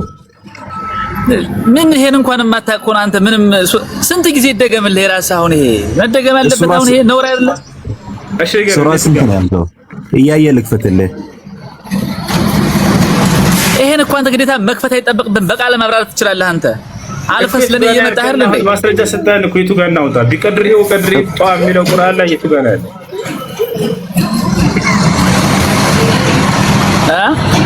ቢቀድርሂ ወቀድርሂ ጧ የሚለው የቱ ጋር ነው ያለው? ሱራ 6 ቁጥር 19 አይ ወጣታለ ቢቀድርሂ ወቀድርሂ ይታያል። ይሄው ሱራ 6 ይሄው ሱራ 6 አይ ምንድነው እናንተ እስፈየው ነው ወለስ እንደዚህ ውጪ እንጂ አይዛ ልጅ ነው። ይሄው ሱራ 6 ቁጥር 19 ተከፍቶልሃል። እሺ ሄኖክ ቢቀድርሂ ወቀድርሂ ጧን ያሳየና አንድ ጊዜ መጣ ሄኖክ ያ አጥቶልሃል።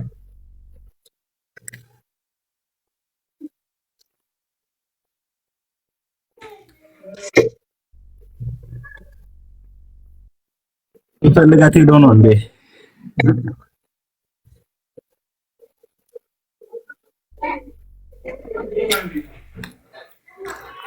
ምንሽ ያየው አይደል የተከፈተልህ? ተረስተኛል እኮ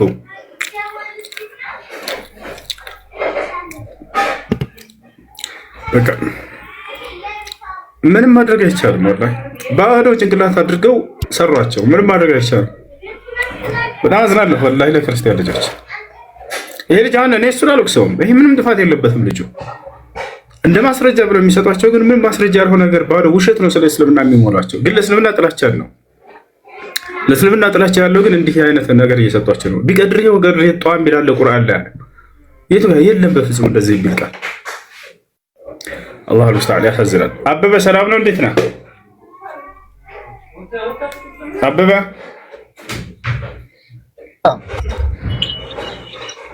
እንዴት ነህ? አልሐምዱሊላህ። እሺ ጥያቄ ልጠይቅህ ግራ ይቻላል? ጠይቅ።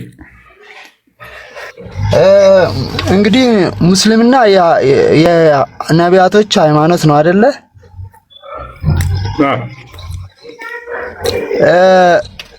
ማለት አንድ አስተምሮ ነው። አሁን ለምሳሌ የሙሳ ከሌላ አይለይም። ሙሳ ያጸደቀው ሌላው ደግሞ ከፊት ያለው ዳውድም ቢሆን ያጸድቃል። እንደዛ ነው የነቢያቶች ሃይማኖት የሚባለው። ወይ ደግሞ እድሜያቸው ስለሚያልቆ ሌላ ትውልድ ደግሞ እንደዚህ እየተቀባበለ የነቢያቶች ሃይማኖት ብለን እንቀበላለን እንደኛ ማለት ነው። አሁን ለምሳሌ የትኛው ነብይ ነው ጅኒ ወንድማችሁ ነው፣ ጅኒ ወንድም እህት አላችሁ የሚለው ያስተማረው ሙሳ ነው፣ ዳውድ ነው፣ ሰለሞን ነው? የትኛው ነው? እንደዚህ ብታብራራልኝ እውነቱን ሊወቀው ብዬ። መልካም አንዴ አሪፍ ጥያቄ ነው የጠየቀው ልጁ።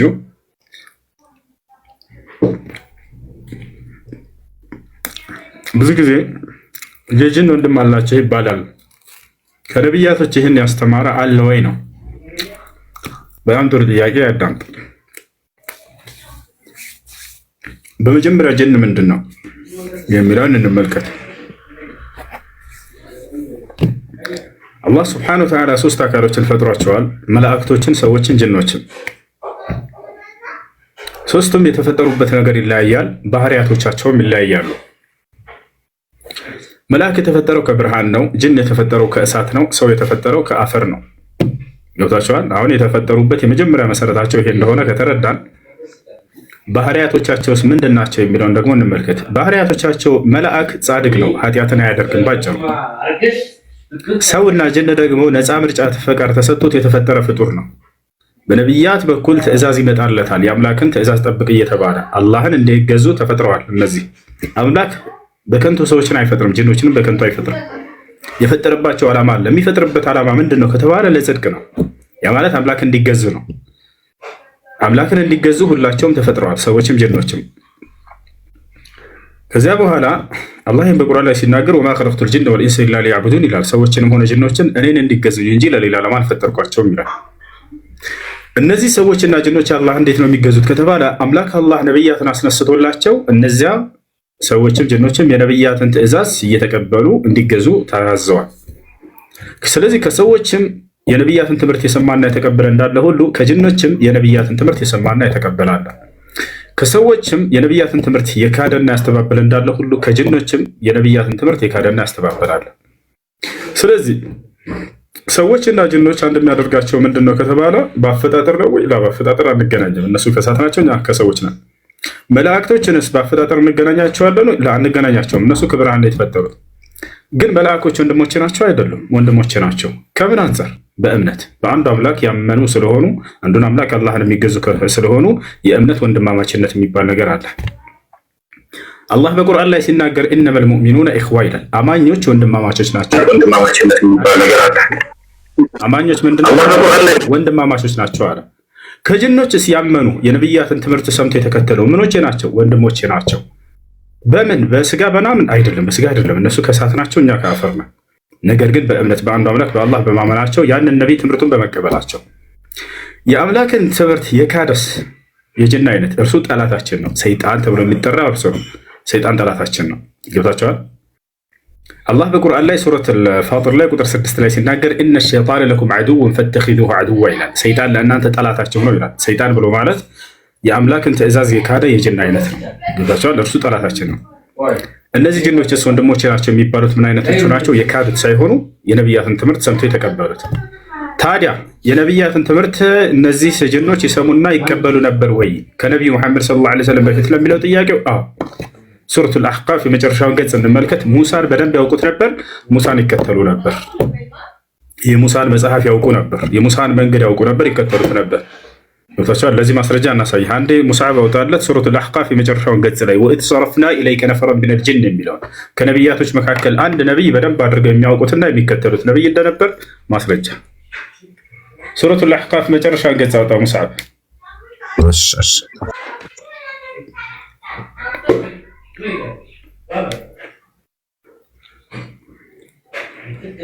አሕቃፍ ቁጥር ስንት ላይ ነበር እሱ? መጨረሻው ገጽ ላይ ወኢዝ ሰረፍና ኢለይከ ነፈረን ሚነል ጅን የሚለው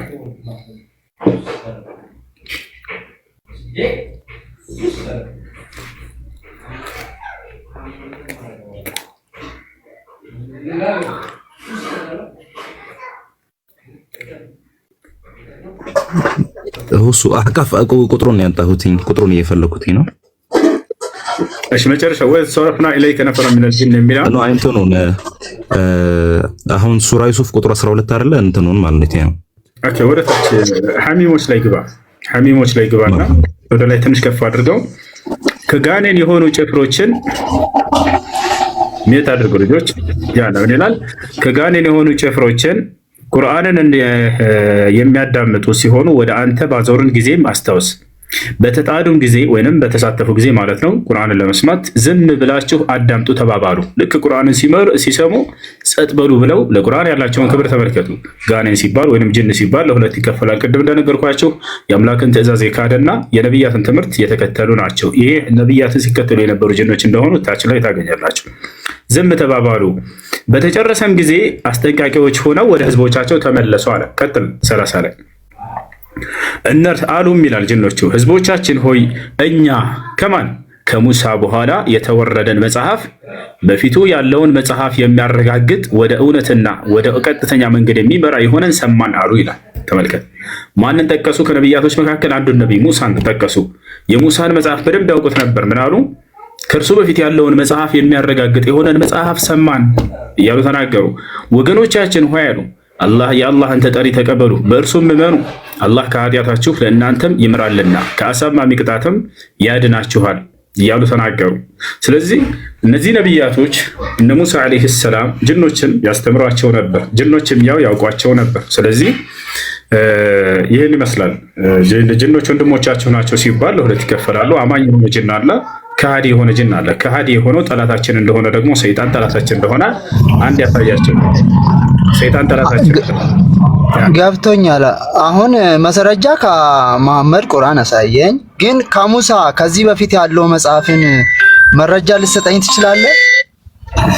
ያው ከሙሳ እኮ የተጣ አሁን ለምሳሌ እኔ እኮ አሁን ቁርአንን ስለተጠራጠርኩት መጀመሪያ ላይ ለነበረው መጽሐፍ መረጃ ትሰጠኛለህ? ቁርአን የተጠራጠርከው ለምንድን ነው? ምክንያቱም ከሱ በፊት ያለው መጽሐፍም አለ። ማስረጃ ደግሞ ይቅርታ ስልክ እየገባ አስቸገረ። ከቁርአን በፊት ያለው ምታቱስ ክርስቲያኖች መጥተው ሙስሊሞች ጥያቄ ጠይቁና አዳምጠው መልሱን ካገኙ በኋላ እኔ ከቁርአን በፊት ነው የምፈልገው የሙሳ መጽሐፍ። እሺ እውነትና ውሸት መሆኑን በምን ልለየው? በቁርአን እውነት መሆኑን በምን ልወቀው? ከሱ በፊት ያለውን ቁርአን እውነት መሆኑን በምን እንደምታውቀው ልንገርህ። ነብይ መሆኑንስ በምን አወቁ? መሐመድ ስላላሰማ። እሺ የአንድ ነብይ ነብይነትን በምንድን ነው ማረጋገጥ የምትፈልገው? አንተ በምትፈልገው መንገድ ላረጋግጥ ወይ ነብይ መሆናቸውን በምን እንዳረጋግጥልህ ትፈልጋለህ? ንገረኝ። ነብይነቱ ሳይሆን ወንድማቸው ነው ብሎ ሙሴ ካስተማራ ይቀበላል። ነብይነቱን እንዴት ላረጋግጥ እያልክ ነበር አይደለ? በምን እናረጋግጥልህ ነብይነታቸው? ቢያንስ አስተምሮ አንድ መሆን አለበት። አስተምሮታቸው እነ ሙሴ ምንድነው? ስለ ጋኔን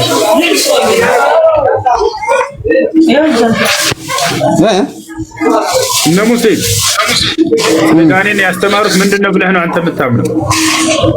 ስለ ጋኔን ያስተማሩት ምኑ ጋ ነው? እነ ሙሴ ስለ ጋኔን ያስተማሩት ምንድነው ብለህ ነው የምታምነው? እኛ ካሳየነህ እሱ ካልተቀበልክ አላስተማሩም ነው እያልኩ።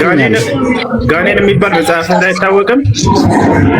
እሱ ጠላት መሆኑን እንጂ ወንድም መሆኑን አናውቅም። አንዴ ከሚጽፉት ትርቃለህ ከደጋ እንድታወራ ያው ገበያ ቦታ ነው። ትንሽ ራቅ በል እሺ።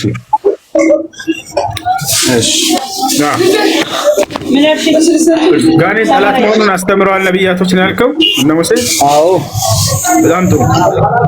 ጋኔን ከምን ተፈጠረ ይላል መጽሐፍ ቅዱስ? ይሄን ጥያቄ መጽሐፍ ቅዱስ አይመልስም።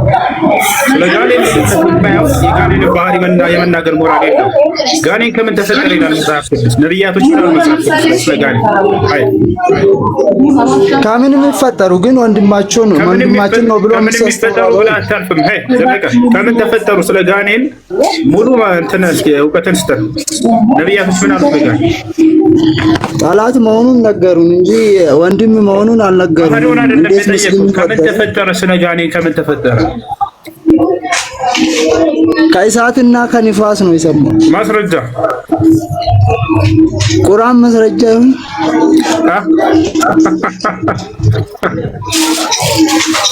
ከእሳትና ከንፋስ እንደተፈጠረ ጋኔን መጽሐፍ ቅዱስ ላይ ማስረጃ።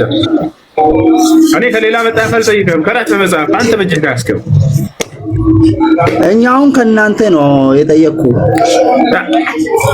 በምን እንመነው? ይሄ መጽሐፉን እንመነው?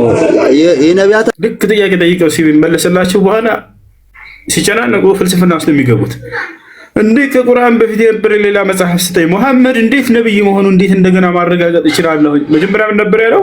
ሙሉ ቁርአኑን ካየ በኋላ ካዳመጠ ከተረዳ በኋላ ማለት ነው። ተፈቷል። መጽሐፍ ቅዱስ ስለ ጋኔን ከምን እንደተፈጠሩ አያውቅም። ታውቃላችሁ? ይሄን የሚያውቀው ማን ነው ከተባለ ኢስላም ብቻ ነው የሚያውቀው። ከምን እንደፈጠራቸው ያልገለጸ መጽሐፍ ስለ ባህሪያቸው የመናገር ሞራል የለውም። ከምን እንደፈጠራቸው የገለጸ አምላክ አላህ ሱብሓነሁ ወተዓላ ግን እርሱ ነው ስለ ባህሪያቸው የመናገር ሞራል ያለው። ገብታችኋል? ጋኔን ከምንድን ነው የተፈጠረው? በቁርአን ላይ በግልጽ ተቀምጧል። መጽሐፍ ቅዱስ ላይ ጋኔን ከዚህ ነገር ነው የተፈጠረው የሚል የለም። መጽሐፍ ቅዱስ ላይ ወፍ ከምን እንደተፈጠሩ አሳውቁ እንጂ መጀመሪያ የለም እኮ። ከምን እንደፈጠራቸው ሳይታወቅ ባህሪያቸው እንዲህ ነው ብሎ ሌላ ሃይማኖት ላይ ሄዶ ማብካት በጣም ያሳዝናል። ወላሂ እስኪ ጋኔንን አሳውቁ፣ እስኪ ግለጽ። ማነው ጋኔንን የሚገልጽ ክርስቲያን? ከምን ተፈጠረ? በምን ባህሪ ላይ ተፈጠሩ? ለምን ዓላማ ተፈጠሩ? ወዴትስ ይሄዳሉ? ወፍ የለም። ግን ጋኔን የሚል ጽሁፍ ብቻ አለ። ጋኔን ጠላት ነው። ጋኔን ጠላት ማለት ነው። ምንድን ነው ጋኔን? የለም ማለት ይሄን ይመልስ ክርስቲያን አለ? አንድ ክርስቲያን ወንደኛ ክርስቲያን ካለ ይግባ ስለ ጋኔን ማስረዳት የሚችል። ሁሌ እስልምና ላይ ይመጡና የጋኔን ምዕራፍ ማን ነው የጻፈው? ጋኔን ምንድነው? እንደዚህ ያስተማረ ነብይ ጋኔን ምንድነው? ወፍ መልስ የለም። ከምን ተፈጠረ? የለም ማለት ለምን ዓላማ ተፈጠረ? ጋኔን የለም መልስ። ግን ጋኔን ለመተቸት መምጣት አይደለም። አማኝ የሆነውን ጋኔን ከሃዲ የሆነውን ጋኔን የመተቸት ሞራል የለውም ክርስትና።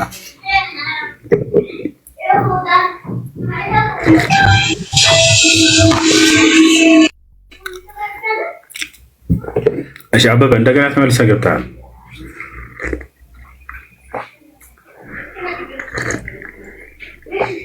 አበበ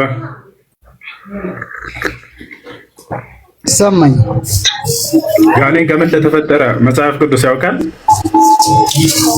እኔ አሁን የጠየቅኩት ጥያቄ መልስልኝ። እኔ አሁን የሚለው ተውና ጋኔን ከምን እንደተፈጠረ መጽሐፍ ቅዱስ ያውቃል ወይ? አያውቅም በላይ ችግር የለውም። ወደ ቀጣይ ሄዳለሁ።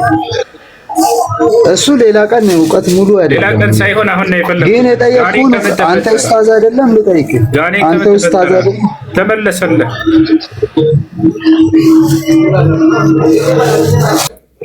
አንተ ኡስታዝ አይደለም ማለት ጀመረ እንደገና።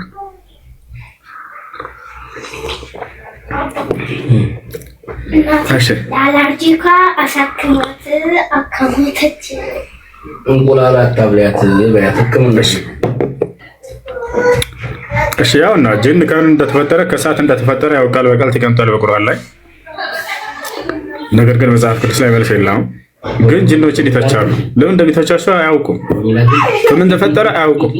ለምን ዓላማ ተፈጠረ ጋኔን አያውቁም። ወዴት ይሄዳል ጋኔን አያውቁም። ወላሂ በጣም ያሳዝናል። ከዛ መጣው እንደገና ስለምና ላይ ጋኔን ምዕራፍ ማን ነው የጻፈው? ከዛ እንደዚህ ሲሏቸው ጋኔን ነው ምንድነው ጋኔን ብላችሁ ተመስገን ናግባ ልኬላለ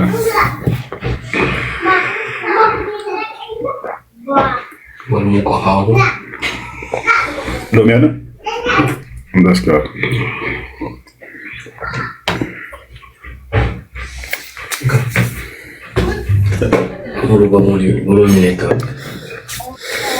እሺ ተመስገን ተመስገን አለ ምን እንዳታረጋ አሎ ሰላም አሎ ከኔ ጋር መወያየት ትፈልጋለህ? ደቂቃ ምናምን እየወሰድክ ፍሪ ሆነህ ማለት ነው። ምክንያቱም ኮሜንት ላይ ማስተናገድ ምናምን እያልክ ነበረ። ስለዚህ እኔም እንዳላጨናንቅህ አንተም እንትን እንዳትጨናነቅ ውይይት እናድርገው። የምትፈልገውን ደቂቃ ወስደህ እንድትወያይ ላድርግህ። እኔ ያልኩህ በቃ አንድ ነገር ብቻ ጠይቁ። ለምን አታስተናግዳቸውም ብቻ ያልኩህ። ቆይ አንድ አዳምጠኝ ከኔ ጋር ደቂቃ እንደፈለክ ሰጥቼ ለምን አታስተናግዳቸውም? አዳምጥ ተመስገን። የምትፈልገውን ደቂቃ ወስድ፣ 50 ደቂቃ ወስድ ከፈለክ። ጸጥ ብዬ አዳምጥህ ነው።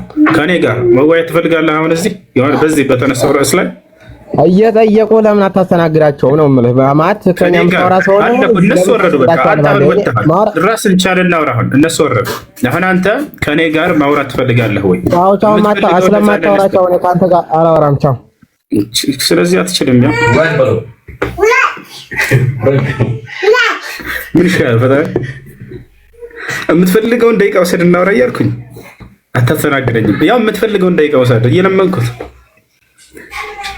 ማንኛውም ክርስቲያን አለ እዚህ የሚፈልገውን ደቂቃ ወስዶ ያውራ። እኔ በቃ ጸጥ ብዬ ይሄንን ውሃ በሎሚ እየጠጣሁኝ እጠብቀዋለሁ። ከዚህ በለጠ ነፃነት ማን ነው የሚሰጣቸው? እንደፈለግህ አውራ ቢልህ ወላሂ አታገኝም። ምን ይሻላል አለ ክርስቲያን የሚፈልገውን ደቂቃ ወስዶ ያውራ። እኔ ዝም ብዬ ጸጥ ብዬ ይሄን ታርጌ አዳምጠው ካለ የለም ወፍ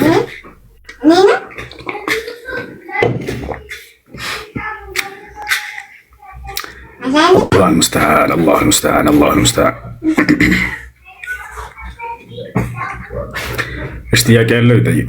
ክርስቲያኖች አይመጡም እዚህ።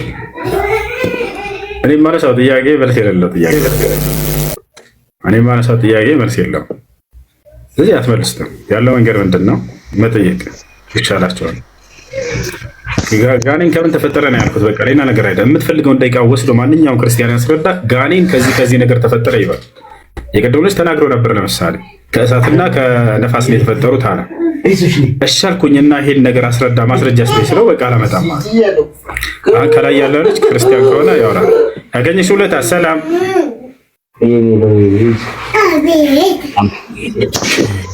እንዴት ነህ? ደህና ነህ? አለሁ እግዚአብሔር ይመስገን። እሺ ስለ ጋኔን ከኔ ጋር ማውራት ትፈልጋለህ ወይንስ ጥያቄ አለ? አይ ጥያቄ አለኝ። እሺ ጥያቄ አለ። ጥያቄ የአላህ ቃል ይመለካል አይመለክም? የአላህ ቃል ንግግሩ ነው። ከአላህ ልትለየው አትችልም። ከባህሪው ነው እርሱ። ስለዚህ ይመለካል ማለት ነው። የምናመልከው አምላክ አላህ ሱብሓነሁ ወተዓላ ነው። ለይተን ለምሳሌ ያያል፣ ይሰማል፣ ይናገራል። ማየቱን ታመልከዋለህ ወይ? መስማቱን ታመልከዋለህ ወይ? መናገሩን ታመልከዋለህ ወይ ተብሎ ይህ ተከፋፍሎ ይመለካል ወይ ተብሎ የሚጠየቀው በክርስትና የሚመለከው አምላክ ነው። ምክንያቱም ያ አምላክ ራሱን በሶስት አካል ገልጧል ተብሎ ይታመናል። ቃሉን ታመልከዋለህ፣ መንፈሱን ታመልካለህ፣ ራሱንም ታመልካለህ። እኛ ጋር እንደዚህ ከፋፍለን ይህ አምላክ ነው ይህ አምላክ ነው ስለማን ራሱን አምላክ አላህ ሱብሓነሁ ወተዓላ እናመልካለን። ክርስትናውን ተወውና ስለ እስልምና ነው። ክርስትናው ሳይሆን እንደው ራስህ እንድታሰራ ይብርሆን እየከፈትኩልህ ነው በአንተ በራስህ። አይ እንደዛ አይደለም። እሺ ቁርአን ያለ ቃል ነው። ስለዚህ ቁርአን ታመልካላችሁ ማለት ነው። ቃሉን እየከፋፈልን ይሄ ቃሉን እናመልከዋለን፣ እጁን እናመልከዋለን፣ እግሩን እናመልከዋለን ብለን የምንለያይ ሳይሆን ራሱን አላህን እናመልካለን ነው ማስረጃው። እሺ ቁርአን ታመልኩታላችሁ ማለት ነው። ለሁለተኛ ጊዜ ልመልስልህ። አልገባህም? አይ ቁርአን የሚመለክ ከሆነ ሁለት አምላክ ታመልካላችሁ ማለት ነው። ስለዚህ ማንና ቁርአን ማን እናመልካለን አለ? ቃሉን እናመልከዋለን አልክ እኮ። አሁን ለቃሉን እናመልከዋለን ብዬ አልተናገርኩም። አንተ ነህ እየተናገርህ። እሱን እንድልልህ ፈልገህ ነበር። እሱም የምትለው በአንተ እምነት ነው እያልኩህ ነው። እኛ ጋር እንደዛ የሚባል ነገር የለም።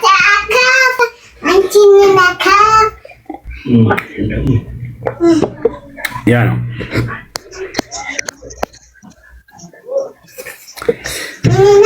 አሁን ወደ እርሱ ብንሄድ ኑሮ እያንዳንዱ የሰውነቱን ክፍሉን እየበጣጠኩኝ አምላክን ታመልከዋለሁ ማለት የምችለው እኔ ነኝ።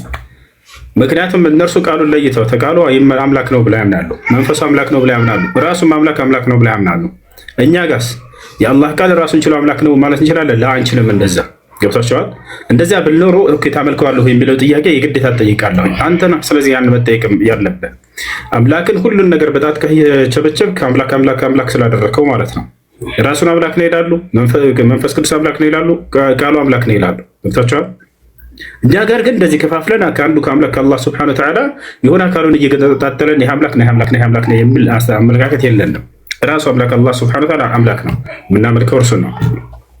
ገብቶሃል አይደለ? አንተ ግን ቃሉ አምላክ ነው ብለህ ታምናለህ አይደለ? ያገኘሽው ሜታ ታድርግች አምላክ ነው አይደል? የእግዚአብሔር ቃል ያገኘሽው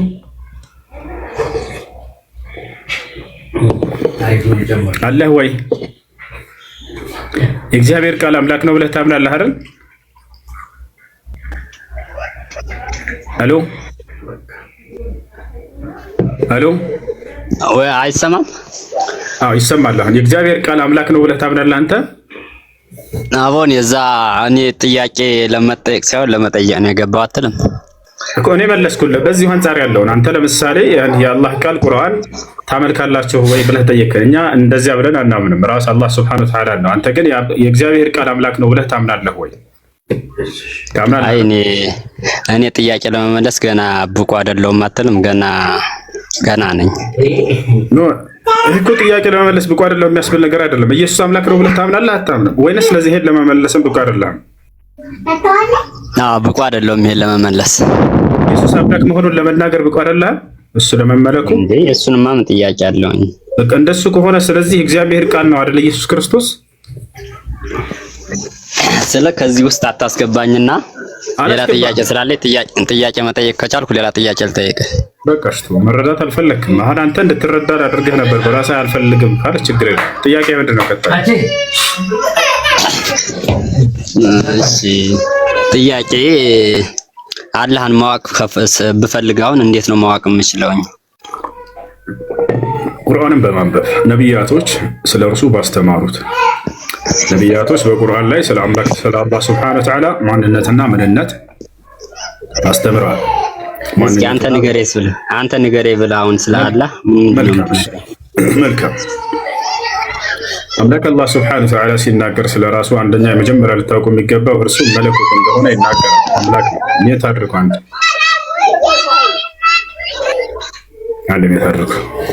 አንደኛ መለኮት ነው እርሱ። ነቢያቶች ሁሉ አላህ ሱብሓነሁ ወተዓላ መለኮት ወይንም አምላክ እንደሆነ ሲናገሩ ምን አሉ? ለምሳሌ ነቢዩላህ ዒሳ ወይንም የድንግል ማርያም ልጅ ኢየሱስ ክርስቶስ ሲናገር ስለ አምላኩ ስለ አላህ ምን ይላል? ወኢነላህ ረቢ ወረብኩም ፈዕቡዱህ አለ። ህዝቦቹ ሲሰብካቸው የእኔም ጌታ የእናንተም ጌታ እርሱ አላህ ነው፣ እርሱንም ብቻ ተገዙት። እንግዲህ አላህ ሱብሓነሁ ወተዓላ ረብ ብሎ ዒሳ ገለጸው፣ የሁሉ ነገር ጌታ ብሎ ገለጸው። አላህ የእኔም የእናንተም ጌታ ነው፣ እርሱን ተገዙት አለ። ሃዛ ሲራጡን ሙስተቂም፣ ይህ ነው ቀጥተኛው መንገድ አለ። ሙሴ ሲናገር ምን አለ? ስለ አምላኩ ስለ አላህ ሱብሓነሁ ወተዓላ ኢነማ ኢላሁኩሙላህ ላ ኢላሃ ኢላሁ አለ። አምላካቸው እርሱ አላህ ብቻ ነው፣ ከእርሱ በስተቀር ሌላ ማንም አምላክ የላቸውም እያለ አምላክ አላህ ሱብሓነሁ ወተዓላ መለኮት እንደሆነ ተናገሩ። ማን? እነ ሙሴ። አብርሃም ቀጥሎ ከእነርሱ በፊት አብርሃም ምን አለ?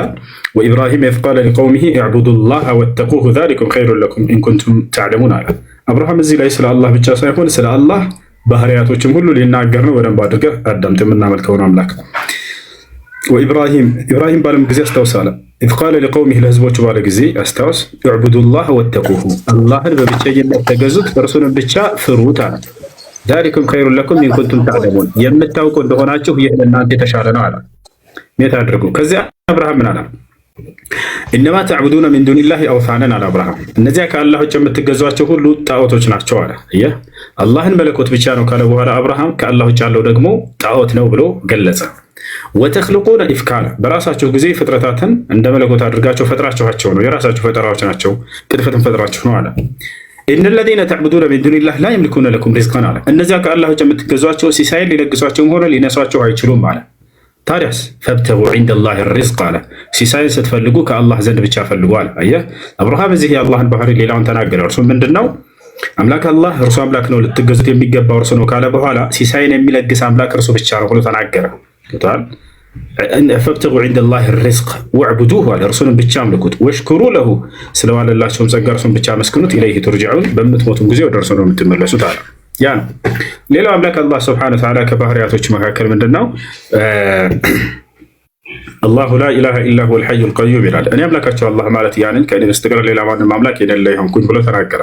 ያ ማለት ከመለኮታዊ ባህሪያቶች አንደኛው እርሱ መለኮት ነው። በመለኮትነቱ ላይ ብቸኝነቱን ገለጸ። ምንም አይነት አጋር የለውም። ሁለትነት ሶስትነት የሚባል ነገር የለውም። ያ ነው። ቀጥሎ ሲናገር ምን አለ? አልሐይ አለ። እኔ ለዘላለም ያለሁ የነበርኩኝ ሕያው ነኝ አለ። ያለ የነበረ ለዘላለም የሚኖር የሚለው ባህሪ የአምላክ የአላህ ሱብሓነሁ ወተዓላ ባህሪው ነው። አልሐይ ማለት ነው። ያ ማለት ምንም አይነት ሞት የሚባል የማይነካው ዘላለማዊ ሕያው የሆነ ነው። ወተወከል ዐለል ሐይ አለዚ ላ የሙት እንዳለው ስለ ባህሪው ሲናገር ሕያው በሆንኩት በማልሞተው በእኔ ላይ ተመኩ እያለ ይናገራል። ሕያው ነው ስንል ጊዜ አላህ ሱብሓነሁ ወተዓላ ሕያውነቱ ምንም አይነት ያልተገደበ የሆነ ሕያውነት ማለት ከጊዜ በኋላ ሞት የሚነካው ያልሆነ ሕያውነት ማለት ነው። የፍጥረታት ግን እንደርሱ አይደለም። ገብታችኋል? የፍጥረታት ጅማሬ ያላቸው ፍጻሜ ያላት ሕይወት ነች፣ ከእርሱ የተገኘች ነች ያቺ። ገብቷቸዋል። ከእርሱ በተነሳ ነው። ለምሳሌ እንዳው ለመረዳት ያክል የኢየሱስ ክርስቶስ ሕይወትን እንደተቀበለ መጽሐፍ ቅዱስ ይናገራል። አብ በራሱ ሕይወት እንዳለው ሁሉ ለወልድም ሕይወት ይኖረው ዘንድ ሰጠው ይላል። አላህ ስብሐነሁ ወተዓላ እስከተባለ ሕይወትን ተቀብሎ ነው ወይ? ላ አይደለም። እርሱ ለፍጥረታት ሕይወትን ይሰጣል እንጂ የሚቀበል አምላክ አይደለም። ልክ እንዲሁ የእኛ ሕይወት ከማን የተነሳ ነው? ከአምላካችን የተነሳ ነው። ከእርሱ የተሰጠን ነው። ወለዚ ዩሕይኩም ይለናል። ሕያው ያደረግኳችሁ እኔ ነኝ ይላል። ሕይወታችን ከእርሱ የተነሳ ነው። መጽሐፍ ቅዱስ ላይ ስለ ኢየሱስ ሲናገር የኢየሱስ ሕያውነት ግን ከአብ የተነሳ ነው ሕያው የሆነው እያለ ይናገራል። ልክ እንደማናችንም ማለት ነው። ጌታቸው ያ ነው። ሌላው አምላክ አላህ ስብሐነሁ ወተዓላ አልቀዩም የሚለውን ባህሪውን ገለጸ። አልቀዩም ማለት ራሱን በራሱ ችሎ የቆመ የማንም እገዛ የማያስፈልገው ማለት ነው። ወልሙቂም ከዛሊከ ለዒባዲሂ ባሮችንም ራሳቸውን ችለው እንዲቆሙ ያስቻለ የሆነ አምላክ ማለት ነው። ያ ነው አምላክ በመለኮታዊ ባህሪያቶቹ በፍጹም በሌላ አካል የሚታገዝ አይደለም። ብቻውን ነው ሁሉን የሚያደርገው። ሰማይን ሲፈጥር፣ ምድር ሲፈጥር፣ ሁሉ ነገር ሲፈጥር ብቻውን ያደረገ አምላክ ነው። ለዚህም ሲናገር አላህ ማ አሽሀድቱሁም ኸልቀ ሰማዋት ወልአርድ ይላል። ሰማያትና ምድርን ስፈጥር ወላ ኸልቀ አንፉሲሂም ራሳቸውንም ሰዎችንም ስፈጥር አንድንም አካል ከኔ ጋር እንዲሳተፍ አላደረግኩም የለም ነበር ማንም እያለ ይናገራል። ይወታቸዋል ወማ ለሁ ሚን ሽርኪን ወማ ለሁ ሚን ظሂር እያለ ይናገራል። ሰማያትና ምድርን ስፈጥር ምንም አይነት አጋርም ሆነ አጋዥም የለኝም ብቻዬን ነኝ እያለ የሚናገር የሆነ አምላክ ነው። ቀጥሎ ምን አለ? ላ ተእኹዙሁ ሲነቱን ወላ ነውም እንቅልፍም ሆነ ማንገላጀት የሚባል ነገር እኔን አይነካኝም ማለት። ይህ አንዱ የመለኮታዊ ባህሪያቱ ነው። ፍጥረታቶች ይተኛሉ፣ ነገር ግን አምላክ አላህ ሱብሓነሁ ወተዓላ የሚተኛና የሚያንገላጅ የሆነ አምላክ አይደለም። ያ ነው። ለምሳሌ ይህንን እንድትረዳ ዘንድ ኢየሱስ ክርስቶስ እንቅልፉን ይተኛ ነበር። መጽሐፍ ቅዱስ ላይ አለ። እንቅልፉን ይተኛል፣ ሰዎች ይቀሰቅሱታል፣ ተነሳ እንጂ እያሉት ታቻል። እስራኤልን የሚጠብቅ አምላክ አይተኛም ይላል ደግሞ ስለ አምላክ ሲናገር። ነገር ግን ኢየሱስ ክርስቶስ ያ አይደለም፣ ይተኛል፣ ሰዎች ይቀሰቅሱታል። ያ ነው። ለሁ ማ ፊ ሰማዋት ወማ ፊል አርድ አለ። ቀጥሎ በሰማያትና በምድር ያለ ፍጥረት ሁሉ የእኔ ነው፣ እኔ ነኝ ያስገኘኋቸውና የፈጠርኳቸዋል። ሌላኛው ባህሪው ነው ይሄ። ይሄኛው ባህሪው ምንድን ነው? ሁሉን ፈጣሪና አስገኝ መሆኑ ነው። አምላክ አላህ ሱብሓነሁ ወተዓላ ማን ነው የምታመልኩት አምላክ ከተባለ ይሄው ነው። በቃ ሰማይን፣ ምድርን፣ ፍጥረታትን ሁሉ በእነርሱ መካከል ያለን የፈጠረ መላእክትን የፈጠረ ሰዎችን፣ ጋኔኖችን፣ ወፎችን፣ እንስሳቶችን፣ ሰማይን፣ ምድርን፣ ከዋክብትን፣ ጨረቃን እንዳለ ፍጥረታትን ሁሉ ያስገኘሁት እኔ ነኝ እያለ ይናገራል ማለት ነው። ገብታችኋል? ያ ነው። እነዚህ የተወሰኑ ባህሪያቶች ናቸው። አላህ ስብሐነሁ ወተዓላ ዓሊም ነው። በእውቀት የተገለጸ ባህሪ ነው። እርሱ ወካነ አላሁ ዓሊመን ሐኪማ ይላል። እኔ አዋቂና ጥበበኛ ሆንኩ አምላካቸው ነኝ ይላል። እውቀቱ ምን ያክል ነው? ምንድን ነው ከተባለ እርሱ ያልተገደበ የሆነ እውቀት ነው ያለው። ስላለፈው ያውቃል፣ ወደፊትም የሆነውን ያውቃል፣ አሁን እየሆነ ያለውን ያውቃል። ሊሆኑ የማይችሉ ነገራቶች ቢሆኑ ኖሮ እንዴት እንደሚሆኑ ያውቃል። ያዕለም ማ ካን ወማ የኩን ወማ ሰየኩን ወማ ለም የኩን ለው ካነ ከይፈ የኩን ያ ነው። ይህን ባህሪውን ግን አምጥተን ኢየሱስ ክርስቶስ ላይ እንትን ስንለው ጊዜ ኢየሱስ ክርስቶስ ስለዚያች ቀንና ስለዚያ ሰዓት አላውቅም ብሎ ይናገራል። ስለ ትንሣኤዋ ቀን ማለት ነው፣ ይቻለ የምትፈጸምበትን ቀን። ስለዚያች ቀንና ስለዚያች ሰዓት ግን የሰማይ መላእክትም ልጅም ቢሆን ከአብ በቀር ማንም ያውቅ የለም እያለ ይናገራል። ታዲያ አላህ ያችን ያውቃታል ወይ እንዳው ከተባለ በቁርአን ላይ ብትመጡ ያችን ቀንና ሰዓት በርካታ ቦታ ላይ ኢነላሀ ዒንደሁ ዒልሙ ሰዓ ይላል። የዚያች ቀንና ሰዓት እውቀት ከእኔ ከአላህ ዘንድ ብቻ ነው ያለው ይላል። በሌላ ቦታ ላይ የስአሉነከ ዐኒ ሰዓ ቁል ኢነማ ዒልሙሃ ዒንደ ረቢ ይላል። ሙሐመድ ሆይ ስለዚያች ቀንና ሰዓት ይጠይቀዋል። የዚያች ቀንና ሰዓት እውቀት የእውቀቷ ከጌታዬ ከአላህ ዘንድ ብቻ ነው ያለው በላቸው ይላል። ወጣቻላ ነው። ይህ ከነገርኳቸው ጥቂቶችን የምታክለዋ የአላህ ሱብሓነሁ ወተዓላ ባህሪ መረዳት የፈለገ ከዚህ በላይ ሙሉ ቁርአንን ያንብብ። ስለ አላህ ሱብሓነሁ ወተዓላ ነቢያቶች የተናገሩትን እንዲሁም ራሱ የተናገረውን ያገኛል። እዚያ ላይ እሺ፣ ጥያቄ ያለ ይቀጥል። ዳዊት ሰላም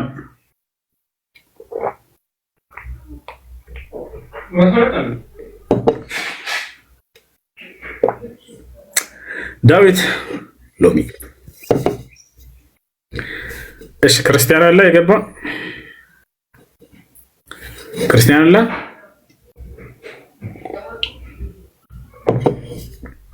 እሺ፣ ዳዊት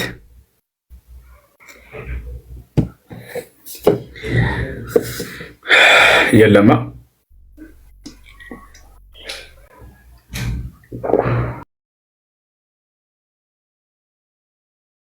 ሙሉ የእርሳቸውን ነብይነት ያረጋግጡላቸዋል። ሌላው የቀደሙትን ነብያቶች ትምህርት ማስተማራቸው፣ ልክ እንዲሁ እነዚያን ነብያቶች ትክክለኛ አምላክ ነብያቶች መሆናቸውን ማረጋገጣቸው። አንድ ሰው ነብይ ላይ ስላለ ሳይሆን እስኪ ትምህርትህ ከማን ጋር ነው? ከየት ነው? ከነብያቶች ካለፉት ጋር ተብሎ ይጠየቃል።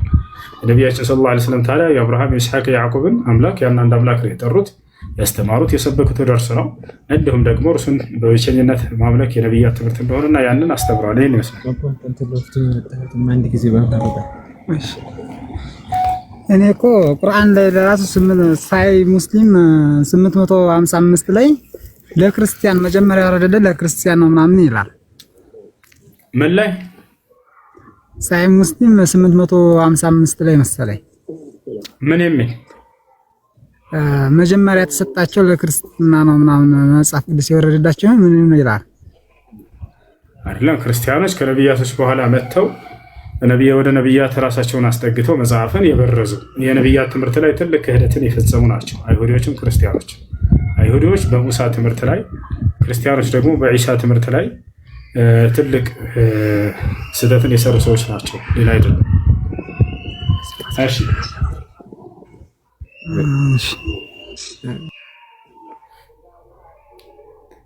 እሺ ቤት ያለሽ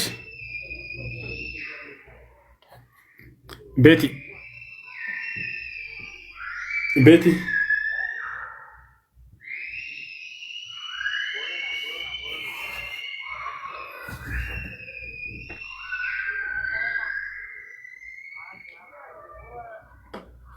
እሺ ነብዩ ሰለላሁ ዐለይሂ ወሰለም ስንት ተአምራት አላቸው? የነብዩ ሰለላሁ ዐለይሂ ወሰለም ተአምር ከ1000 በላይ ናቸው። ከ1000 በላይ ተአምራቶችን አድርገዋል።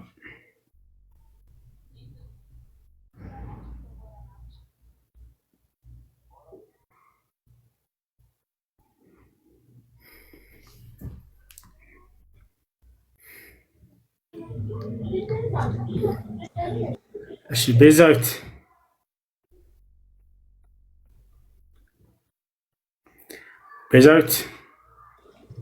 ሰላም ነው? እንዴት ነሽ? ደህና ነሽ? ደህና አለነሽ? ጥያቄ ነሽ? ጥያቄ ነበረኝ። እሺ ጥያቄሽ ምንድን ነው?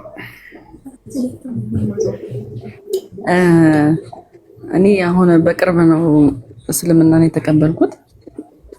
ባሌ ሙስሊም ነው እና ግን ምንድነው ሁሌ ጥያቄ የሚሆንብኝ ማግባት ከአንድ በላይ ማግባት ይፈቀዳል ወይ? ለምንድን ነው የተፈቀደው? ጥሩ ጥያቄ። አዳምጪሽ።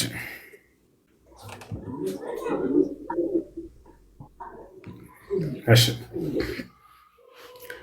ከአንድ በላይ ማግባት ይፈቀዳል ወይ? ለምንስ ነው የተፈቀደ የሚል ነው።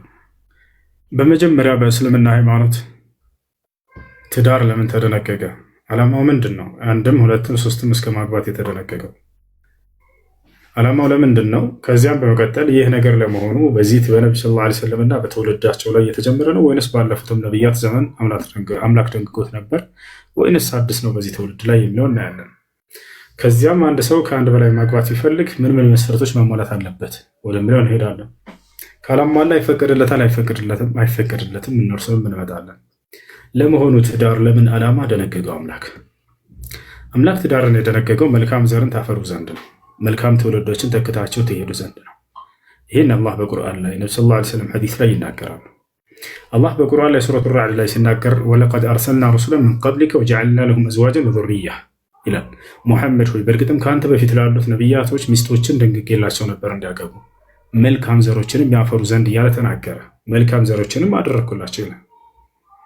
ነቢያችን ሰለላሁ ዐለይሂ ወሰለም ከአንድ በላይ ስለማግባት ሲናገሩ ምን አሉ? ተዘወጁ አልወዱድ አልወሉድ ፈኢኒ ሙካፊሩን ቢኩም ልኡመም የውም አልቅያማ። ወላድና ተወዳጅ የሆነችዋን አግቡ፣ እኔ ትንሣኤ ቀን በርካታ ተከታይ አማኞችን ትውልድ አፍርቼ በመምጣቴ እፎክራለሁ እደሰታለሁና በእናንተ ብለው ተናገሩ። ስለዚህ ኢስላም ትዳርን የደነገገው ከበስተጀርባ መልካም ዘርን አፍርታቸው ትሄዱ ዘንድ ነው። ያ ነው። ሁለተኛው ነገር ምንድን ነው? ይህ ነገር በእኛ ትውልድ ላይ ብቻ ነው የተጀመረው ከአንድ በላይ ማግባት? ላ አይደለም። አላህ በቁርአን ላይ ሙሐመድ ሆይ ከአንተ በፊት መልእክተኞችን ልኬአለሁ ለእነርሱም ሚስቶችን አድርጌላቸው ነበር አለ። ከአንድ በላይ ያገቡ ነበር። ኢብራሂም ዓለይሂ ሰላም ሳራንና ሀጀርን አግብቷል። ሳራንና አጋርን። ከእነርሱም ሁለት ደጋግ የሆኑ ልጆችን አላህ ሰጠው። ማን? ከኢስሐቅ ነው? ከሳራ ኢስሐቅን ወለደ። ከሀጀር ደግሞ እስማኤልን ወለደ። ልክ እንደሆነ ነቢያቶች በየጊዜያቸው ከአንድ በላይ ያገቡ ነበር። ያ አዲስ ነገር አይደለም። ታዲያ ዓላማው ምንድነው? ልብ በሉ። የወሲብ ጥምን ለማርካት ሳይሆን መልካም ዘሮችን አፍርታቸው ትሄዱ ዘንድ ነው አለ አላህ በቁርአን ላይ። ነብዩ ሰለላሁ ዐለይሂ ወሰለም ሐዲስ ላይ በየትኛውም ቦታ ወንድ ልጅ ከአንድ በላይ እንዲያገባ የተደነገገለት እንደፈለገ የወሲብ ጥቅሙን እንዲያረካ ነው ብሎ የተናገረበት ቦታ የለም። ሰዎች ከዚህ አንጻር ነው የሚያስቡት። ይህንን ሀሳብ ቁርአንና ሐዲስ ላይ አታገኙትም። ነገር ግን የማግባትን ዓላማ ይህን ክርስትና ላይ ስትሄዱ ጊዜ የወሲብ ጥብን ታረኩ ዘንድ ነው። የወሲብ ጥብን ታረኩ እንደሆን መጽሐፍ ቅዱስ ላይ ራሱ ቃል በቃል ተቀምጧል። ምን ይላል? ነገር ግን ከመቃጠል በፍላጎት ወይንም በጥም ከመቃጠል ብታገቡ ይሻላችኋል ይላል ቃል በቃል። ስለዚህ እንደ ክርስትና ነው ሴት ልጅ የወንድ ልጅ የወሲብ ማብረጃ እንድትሆን የተደነገገው። ትዳር ለዚህ ዓላማ እንደሆነ ይናገራል። ግን እነሱ ተቺዎች ማናው? እነርሱ ናቸው። ከአንድ በላይ ለምን ታገባላችሁ? ከአንድ በላይ ማግባት ስሜት ጥምን ለማርካት ነው ሴትን የሚጠቀማት። ይሄ ያለው መጽሐፍ ቅዱስ ላይ ነው። መጽሐፍ ቅዱስ ላይ ሌላ ቦታ ላይ ምን ይላል? ቃል በቃል ሴቶች ለወንዶች ነው የተፈጠሩት ይላል። ወንድ ልጅ ግን ለሴት አይደለም የተፈጠረችው ይላል። እንደው ላሳያቸው አንዴ። ሴት የተፈጠረችው ለወንድ ልጅ ተብሎ ነው። ምን ይላል መሰላችሁ? ለምን ዓላማ እንደምታገቡ እንዲያገቡ እንደተደነገገ ያውና እዚህ ጋር ላሳያችሁ። ምን ይላል መሰላችሁ? ሰው ሴትን ለምን እንደሚያገባው አንደኛ ቆሮንቶስ ምዕራፍ 7 ቁጥር 9 ነገር ግን በምኞት ከመቃጠል መጋባት ይሻላልና ራሳቸውን በመግዛት ባይችሉ ይጋቡ እያለ ይናገራል። በምኞት ከመቃጠል ተጋቡ። እየተመኘህ ከምትቃጠል አግባ። ስለዚህ ያን መቃጠልህን ከስሜት መቃጠልህን ማብረጃ ትሆን ዘንድ ነው ሴት ልጅ የምታገባት። እንደ ኢስላም ከሆነ ግን አላህ ሱብሓነሁ ወተዓላ መልካምን ዘር ታፈሩ ዘንድ እያለ ይናገራል። ነቢ ሰለላሁ ዐለይሂ ወሰለም መልካም ተከታዮችን አፍርታቸው በመምጣቴ የትንሣኤ ቀን እደሰትባቸው ዘንድ እያሉ ተናገሩ። ያ አሁን መደንገጉን ከተረዳን አላህ በቁርአን ላይ በሱረት ኒሳ ላይ መጀመሪያው ገጽ ላይ ከቻላችሁ እስከ 4 ድረስ አግቡ ብሎ ተናግሯል። ፈንኪሑ ማ ጣበ ለኩም ሚነ ኒሳእ መስና ወሰላሰ ወሩባዕ፣ 2፣ 3፣ 4 አግቡ አለ። ግን ይህንን መስፈርት የማያሟላ ከሆነ አይፈቀድለትም። አንድ ሰው እንደ እስልምና አይደለም 2 ለማግባት 1 ለማግባት ከባድ መስፈርት አለው። ያ መስፈርት ሲያሟላ ነው አንድ ራሱ ሊፈቀድለት። ነቢያችን ሰለላሁ ዐለይሂ ወሰለም ሲናገሩ ያ ማዕሸረ ሸባብ መን ኢስተጣዐ ሚንኩም አልባአተ ፈልየተዘወጅ ወመን ለም የስተጢዕ ፈዐለይሂ ቢሶም ፈኢነሁ ለሁ ዊጃእ አሉ። እናንተ የወጣት ስብስቦች ሆይ ከእናንተ የጋብቻን ጣጣ መቋቋም የሚችል ካለ ያግባሉ፣ ያልቻለስ እንዳያገባ ብለዋል። ጾምን ይጾም አርፎ ብለዋል። ስለዚህ አንድ ሰው 2ኛ ሚስት ማግባት ሲፈልግ እነዚህ መስፈርቶች ያስፈልጉታል። አንደኛ የማስተዳደር አቅሙና ችሎታ ሊኖረው ይገባል። ካልቻለስ አይፈቀድለትም፣ አይቻልም። 2ኛ የማስተዳደር አቅሙና ችሎታ መኖሩ ብቻ በቂ አይደለም። ሌላ ምን መስፈርት ያስፈልጋል? በፍትህ የሚያስተዳድር መሆን አለበት።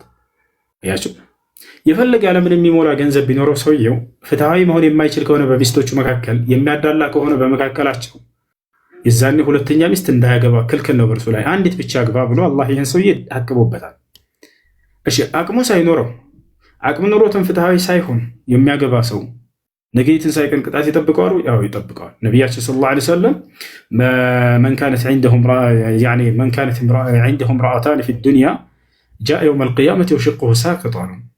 በምድራዊ ህይወቱ ሲኖር 2 ሚስት ኖሮት በመካከል ፍትህን ያላደረገ ባል ነገ የትንሣኤ ቀን በአንድ ጎኑ ወድቆ አንድ ጎኑ ብቻ ይነሳል ብሎ ተናግረዋል። አያችሁ፣ ከዚህ ይጠብቃል። ከዚህ ይጀምራል ቅጣቱ። ከዚያም በኋላ ቅጣቱ ይቀጥላል። ስለዚህ ያ ነው አንደኛውን ሚስትህን እያሰራ ሳውዲ ላይ ስራ እንድትሰራ አድርገሃት እዚህ ኢትዮጵያ ላይ አላህ 2ኛ ፈቅዶልኛል እናገባለሁ ብትል ይሄ ሐራም ነው፣ ክልክል ነው፣ አልተፈቀደም። ናንተ ሚስትህን መጀመሪያ ካለችበት የስደት ህይወት አውጣና የተደላደለ ህይወትን አኑራት። ከዚያ በኋላ ስለ 2ኛ ታስብበታለህ። ያ ነው እና ይህን ይመስላል። ማን ነበርሽ ቤዛዊት? ያልገባሽ ነገር አለ በዚህ ላይ? አይ ገብቶኛል። ግን አሁን ላይ አሁን በፊት አሁን ባብራራልኝ ነገር ላይ አሁን በፊቱ ነው እንትን ያልከኝ። ግን አሁን ላይ ባለን ሰዓት ይፈቀዳል ወይ ማለት ነው? እነዚህን መስፈርቶች የማያሟላ ከሆነ አይፈቀድለትም። እነዚህ መስፈርቶች ካላሟላ አንድ ብቻ አግባ ብሎ አላህ ቃል በቃል በቁርአን ላይ ፈዋሂደተን ይላል። አንድ ብቻ አግቡ ብሎ ተናግሯል። መስፈርቶችን ካሟላ ግን ዓላማው ምንድን ነው? እዚህ ጋር ዓላማውን እናንተ ልታስቡ የሚገባው እዚህ ምድራዊ ህይወት ሰውየው በሴት ልጅ ስሜቱን አርክቶ እንዲሄድ አይነት ሆነ የተባለው መልካም ዘሮችን አፍርታቸው ትሄዱ ዘንድ ነው። አላህ ገና ሰዎችን ሲፈጠር ራሱ ሰዎች በምድር ላይ መልካም ሰዎች ሲተካኩ ዘንድ ብሎ ነው ይህን ምድር የፈጠረበት ዓላማ። ባልና ሚስትንም እንትን እንዲሉ ያደረገው መልካም ዘርን ያፈሩ ዘንድ ነው ከመካከላቸው። ያ ነው ዓላማው። እሺ፣ አመሰግናለሁ። መርሐባ። እሺ ልጆች፣ እኔ እየያዘ ነው ልውጣ። ኢንሻአላህ ማታ እመለሳለሁ። አሰላሙ አለይኩም ወራህመቱላሂ ወበረካቱ። መልካም እንዴት